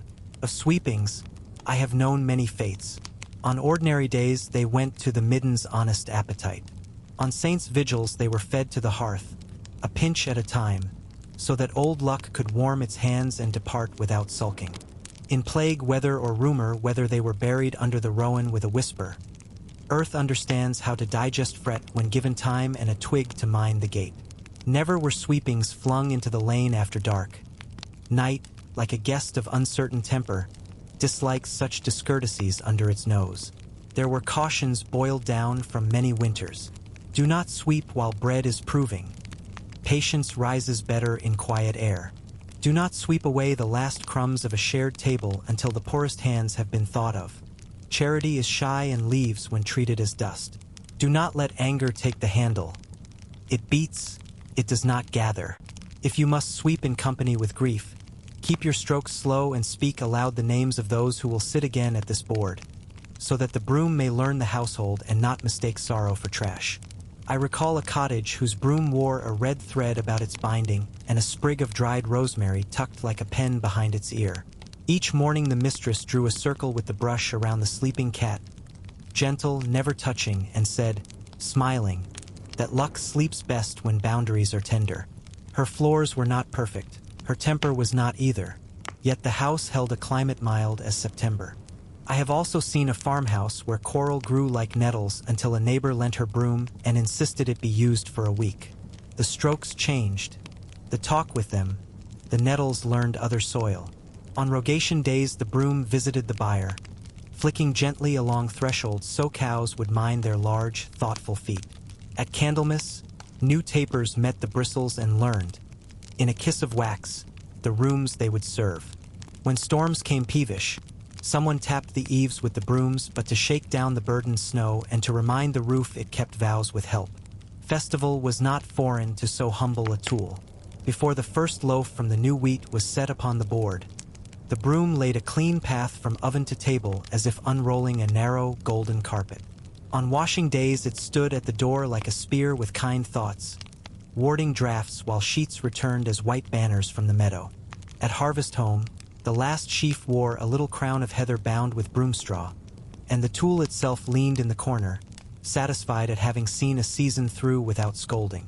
There were tales, too, that walk in from the hedge at dusk, of brooms ridden by mischief, of thresholds tricked. I do not keep their company long. I have found better medicine in the simple practice of laying the broom across the door at night, bristles inward, so the house may dream of being groomed even while it sleeps. In the morning, a single stroke outward, and the day begins as it should, with leaving room for luck to enter without stumbling. Monasteries kept brooms that never learned gossip. I have watched lay brothers sweep cloister walks until the stone remembered riverbeds. The work was prayer without adjectives. The man who swept enjoyed no less dignity than the cantor, and his measure kept the hour's edge clean so voices would carry. When leaves fell, the brooms wrote long, quiet lines toward the refectory door. The smell of damp stone and bruised yew taught the nose a psalm of its own. I think often of threshold sweepings, the little drift that gathers where the world rubs its feet. In those handfuls lived a map of the day. Chicken feather, thread, black crumb of soot, a lavender petal from last week's strewing, a grain of salt escaped from blessing, a child's lost bead, a flake of candle. To cast them out gently, naming what could be named. Farewell, fret. Farewell, haste. Farewell, talk that grew too sharp. Stay, patience. Stay, warmth, is a liturgy as homely and holy as any I have seen. To call this broomcraft strange is to forget how many tempers a door must greet and how many thoughts an hour must entertain. The broom is the house's psalter and staff. It gathers what the day sheds. It smooths what the feet disturb. It writes upon with the small script of attention. In its straw and twig is a petition the world honors when it can. Keep us orderly without hardness. Keep us clean without pride. Let our comings and goings leave a kindly trace. Night returns. The broom rests in its corner with its bristles turned toward home. The swept threshold cools and gleams like a modest moon. Somewhere a fox crosses the lane, delicate as handwriting. Within, the cat curls in the dustless doorway, the kettle murmurs, and the house, pleased with itself, lowers its shoulders and sleeps. I have stood where ways argue and watched the earth keep its counsel. Crossroads are the house doors of the world, thresholds spread wide upon the open air. There the hedges lean back to listen, the ditches hold their breath, and the wind sorts itself into portions as a cook lays out bowls. A traveler, arriving, learns to slow as one slows upon entering any decent room. The feet that hurried a moment ago discover manners. The hands that gripped staff or strap learn to be guests upon their own wrists. It is a place for choosing, yes, and also for remembering that every choice is kin to silence. Stones mark old crossings, their faces rubbed to a kind intelligence by centuries of cloaks and questions. Some bear a shallow cross, some a cup-worn hollow that keeps a little rain for birds and blessings. I have traced those grooves with a finger and felt what the road remembers. Wheels and hooves and the shy tread of those who fled, the steady pace of those who kept vigil. At dawn the stones grow milk pale, at dusk they amber, at night they keep the color of thought. Travelers touch them the way one touches the lintel of a friend's door. Twice for courage, once for gratitude. Offerings gather there, modest as sparrow song. A crust wrapped in cloth for whoever comes last to hunger. A sprig of rowan tied with red thread because mischief learns courtesy where color keeps watch. A pinch of salt at the foot of the post to remind the open world that welcome is an art, not a debt. I have seen a ribbon tied to a branch so high it must have been a laugh to get it there. Laughter, too, is a good ward. Coins lie in the dust, dull as old moons, and are lifted by small hands, then replaced, lifted again. Practice in generosity, practice in restraint. Nothing is wasted where the four ways shake hands. Even hesitation becomes useful. It teaches patience to the heels. Some crossings were little chapels like lanterns. Walls no taller than a tall man. A niche with an image whose paint remembers brighter days. A shelf for a candle protected by horn or glass. At such places the road gains a pulse. I have watched a drover lay his palm to the shutter and leave a grease-bright print, then go on with shoulders that sat more wisely upon his frame. I have watched a mother set her child upon the low step and name the grandmothers, so the beam, this way, would find a chorus to answer, and back again. A tinker's cart left a spoon, a scribe left a feather, the wind left its hum. Everyone pays a toll to the listening place, but the fee is light and the gatekeeper is kind. There are crafts for hearing a road's opinion. One sits a while and lets dust settle into quieter shapes. One watches birds. If rooks argue at the left track and larks bless the right, choose according to your temperament and the errand's appetite. One drops a straw and notes its drift, not because straw is a prophet, but because the hand, having stilled itself enough to watch straw, has also stilled itself enough to hear its own true counsel. I have seen a girl untie her shoe, set her bare soul upon each path in turn, and choose the one that felt most like home to the skin. She slept well that night, and her boots, in the morning, looked pleased with the dust they had gathered. Custom says the crossroads are where the world's errands cross, not only yours, so do not make a spectacle. Speak softly. Leave room for other journeys to pass through your thought. If you must decide a quarrel there, two men with fields that meet unwisely, two sisters with bread that has been cut unfair, do it with both feet planted and eyes level. Set two pebbles in your palm and let chance choose which tongue speaks first. Pass the flask to the second speaker while the first is heard. When the matter is settled, sweep a circle with your staff and lay your quarrel outside it. Then step across together and go home. The dust keeps no minutes. It remembers only that voices were lowered and souls stood squarely upon their boots. In some towns, the watchman leaves a sprig of evergreen at the winter crossing, to show that the lanes are held by neighbors, not by rumor. In spring, a wreath of willow appears where waters make a fool of maps. The scrawl of tide and flood is acknowledged, the ferry's new tether promised. On Midsummer's Eve there is a hoop carried round the four arms of the crossroads, as if the year were a barrel and must be kept sound. Children run beneath it, shrieking with the special courage kept by laughter. Old men clap to encourage the hoop's circle to complete itself without wobble. At harvest, a sheaf leans for a week against the post, so every traveler may lift a straw and carry away a thread of bounty. A road that is thanked behaves better when ruts and weather attempt mischief. I have known herms and markers dressed with little rituals of maintenance soft as breathing. A mason brings new mortar to the stone's vein and mutters about frost. A widow wipes the niche cleaner than necessary, because grief respects neatness. A lad hides a rhyme under a pebble, part mischief, part prayer, and later returns to find another hand has answered with a second verse. The crossing eavesdrops upon these thin exchanges and keeps them like a drawer keeps buttons. Every small thing is someday needed. There are cautions kept in a pocket near the heart. Do not whistle after midnight where four ways meet. Not because night is wicked, but because it is busy, and your tune will be mistaken for a summons. Do not boast of speed. The road has its own clock and dislikes being hurried. Do not spit upon a stone that has shown you the weather. You would not spit upon an elder's shoe. If someone has left sweeps of corn or crumbs, do not tidy them away. The birds are on parish business there, devouring bad luck morsel by morsel. And if you find a shoe with its toe pointed down the lane, leave it. Shoes know their geography, and that one is giving directions to a ghost too shy to ask aloud. I have watched healings begin at crossings, not miracles loud with brass, but the subtle kind whereby a burden finds the right shoulder. A woman bent double by worry sets her basket upon the milestone and discovers that the elbows of the world were made for sharing weight. A man whose anger keeps poor time stands until the church bell, far off, mends his measure. His breath ratifies the new tempo and, in that measure, he goes on. Two lovers, doubtful, stand with their backs together, each facing an opposite way. They walk 3 paces and turn. If both return without consulting their feet, they are ready for a house. If either does not, the path has done them a kindness too. There is the lore of messages posted there for those who cannot yet read letters.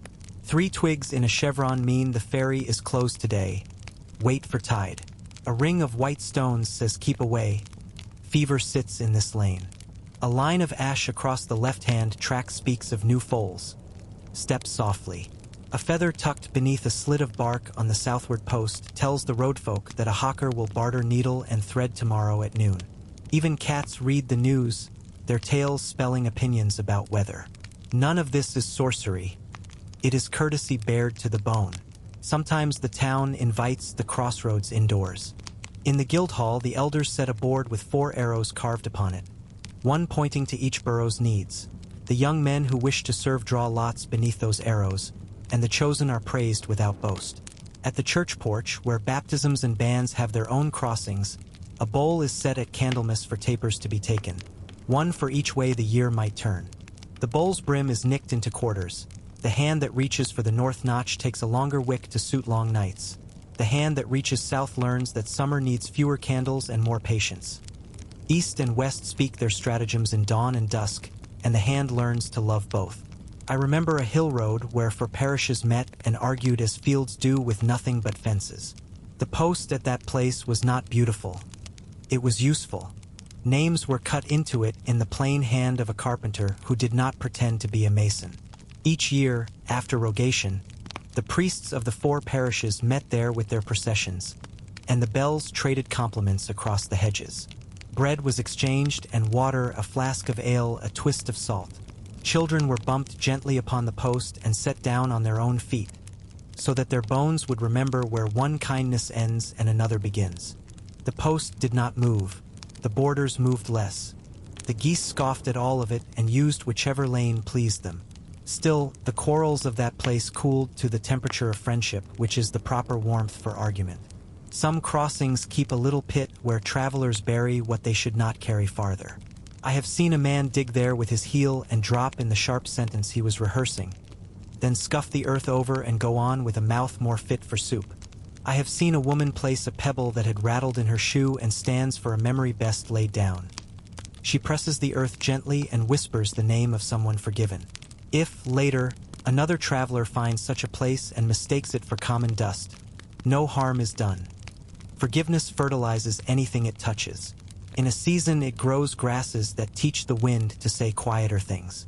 There are nights when I have watched a fiddler stand at the center and play the tune that keeps feet honest.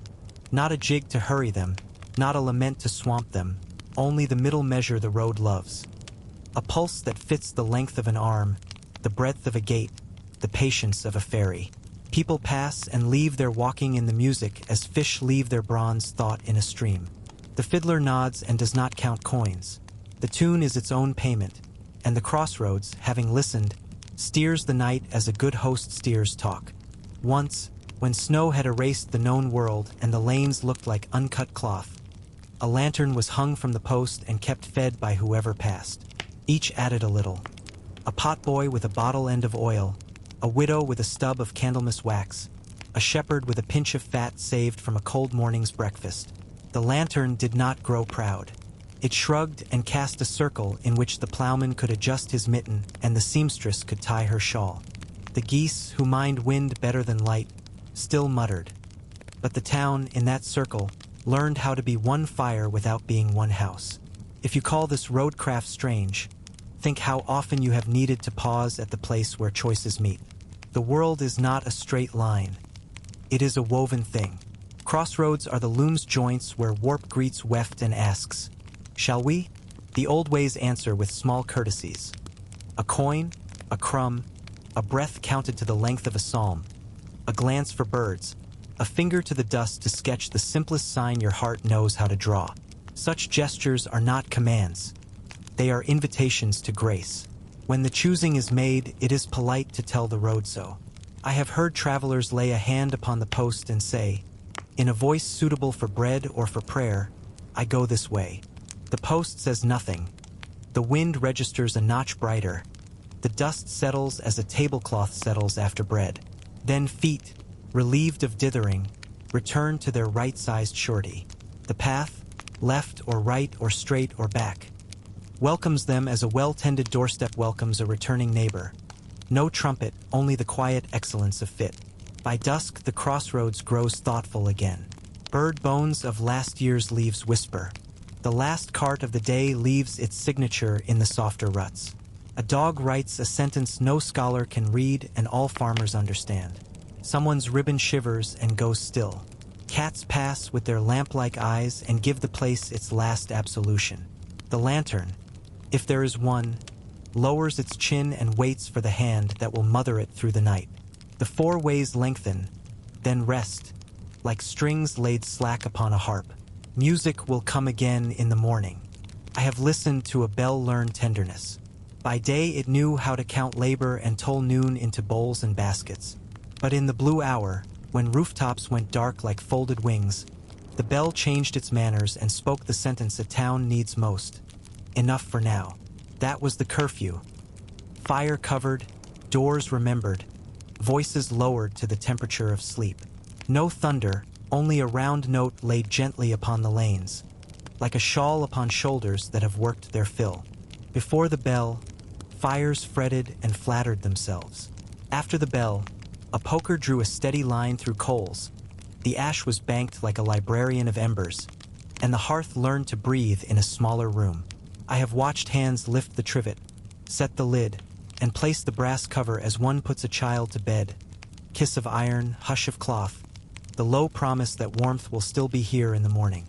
In some houses a spoon, dipped in water, touched the mouth of flame and made a single courteous sibilance, a night's seal. Shutters swung in and made of their wooden palms a prayer against wind. Latches learned their usual tune. The door ring, cool to the hand, was turned with care and then left to keep the threshold company. Cats made their last patrol and chose their corners. The dog, content to be second watch, turned twice upon its mat and sighed. The cradle was given a nudge the length of a breath, then left to the patient arithmetic of sleep. Linen at windows remembered the day's light and folded it like a letter to be read at dawn. Curfew did not scold. It suggested. The bell's voice went up the rungs of the street and found the constable already walking, not to frighten mischief but to remind it of standards. He nodded at each door as if tipping his cap to neighbors within, and the neighbors, hearing his shoes count the stones, relaxed inside the skin. From the bakehouse came the particular hush of ovens resting. From the smithy, the smell of iron cooling into obedience. From the inn, a last bowl wiped twice and set mouth down. I have seen candles pinched, not puffed, so the wick would remember civility, and I have seen a child lifted to touch the snuffer, because rites, to last, must be taught to small hands. The bell spoke to fields as well. Beyond the hedge its sound went thinner and more silver, asking the herricks to hold their shapes and the river to stay within its night grammar. Cows turned their faces once toward the lane and then toward the stars, which have kept the same watch since the first net met the first water. Barns gave a contented creak and settled as ships settle when tied properly to a good quay. Moths finished their reading at the window and put the book of light away. There was also the shutting in of seasons, larger than an evening and dearer for being longer. In the last days before winter, folk gathered what daylight could not carry alone. Hedges were combed of small windfalls, tools rubbed with oil the color of late apples, rushes pulled and dried to become next year's footnotes upon floors.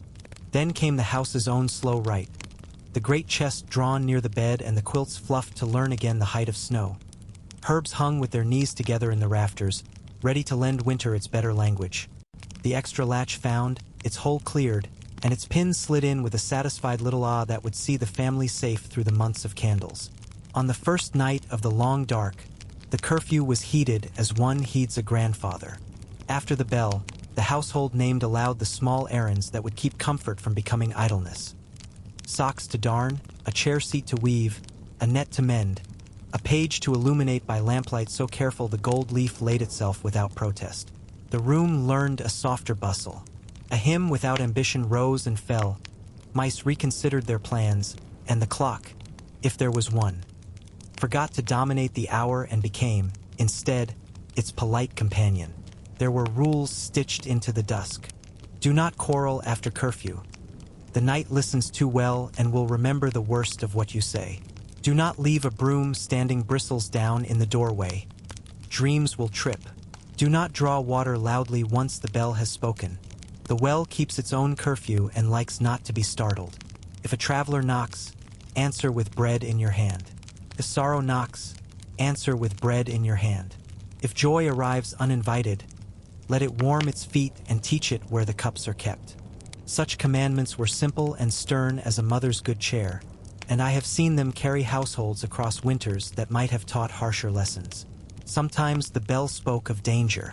Its note, changed by the ringer's wrist, learned urgency without panic. Then shutters were barred, but not hearts. A lantern was hung in the porch, a little star deputized for a larger duty, and neighbors watched their roofs and not their rumors.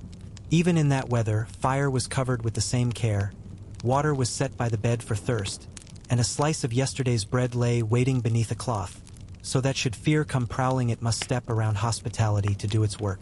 Churches kept their own shutting in. After Compline, the sacristan walked the nave with a candle that had learned to move like a monk. He touched wick to wick, making of the day's light a slow chain. Here a spill left burning for the vigil at the side chapel. Here a flame hidden in the great lantern, to be nurse for tomorrow's kindling. Chairs were set back as if taught to sit up straight. Books were closed without complaint. The bell rope tied with a loose knot that kept it from talking in its sleep. At the west door, he stood a moment in the porch, listening, no need to name the sounds, merely to agree with them. Then the bolt, gentle, never sulky, and the last breath of beeswax and stone. In some towns, the curfew bell stitched streets together with a thread you could almost see. One house hummed. Another answered. A third passed the tune along. I have watched an old woman lay a palm upon the table as the bell began, asking her late husband, long a citizen of better light, to keep a chair for her a little longer. I have watched a boy, lately more elbow than sense, remember to set his boots tidy by the door. In attics where thoughts are louder than feet, I have heard the bell persuade anger to fold itself and be stored until morning, when it can be addressed with bread. I recall one winter's night when snow wrote its pale script across the lanes and the bell's tone came muffled as if wearing wool. A lonely man, who had learned to mistrust doors, stood in the arch of the church and counted the strokes with his thumb against the stone. On the last note he stepped forward and, in the truest sense of it, shut himself in. The verger, who knew more about locks than about loneliness, found him there and said nothing at all, only put the kettle on. They listened to the hearth make friends with the wood and shared the silence as boys share apples. By morning neither man was the same shape as he had been. To call curfew strange is to forget how much bravery it takes to stop. The bell does not command sleep. It invites it, as one invites an honored guest. Chair pulled forward, fire tamed, cloth laid, talk softened. Shutting in is not surrender. It is stewardship of flame, of words, of hours. Houses that practice it wake with better tempers and more honest appetites. Towns that keep it become kinder to boots and to blunders. Even cats, who consider themselves outside such regulations, sleep more deeply and dream fewer arguments with cupboard doors. When the night has done its slow arithmetic and morning gathers itself on the far hedge like a farmer counting sheep, the cover is lifted from the embers. The smallest spark, patient, dutiful, admits it has kept the watch and will serve again. A breath, a twig, a stir, and day comes back into the room with its ordinary miracles. Water that boils as if taught by angels, bread that remembers its purpose, a latch that behaves like a hinge on welcome. Somewhere the bell tolls a single, slim note for lauds, and the town says yes without speaking. If your breath now keeps time with that kindly bell, and your pillow feels like a shutter closed without haste, then the roads we have walked can fold themselves, for a while, into the pocket of rest.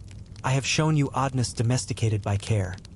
Fire carried like a sleeping child, bones asked to steady vows, bread made into a quiet grammar of peace, doors taught their manners with ash and sweetness. Bizarre, perhaps, to eyes that have forgotten how ritual tames weather and how kindness wears work clothes. To mine, these are only the house skills of the past, soft inventions that let a frielier world endure without hardening. If these hours have eased your waking thoughts and gentled the corners of the dark around you, I am content. Sleep now if sleep arrives, or watch if watching is your better rest. I will keep my old post at the edge of things, listening to bells and brooms and the breath of ovens, until you care to walk with me again when night returns.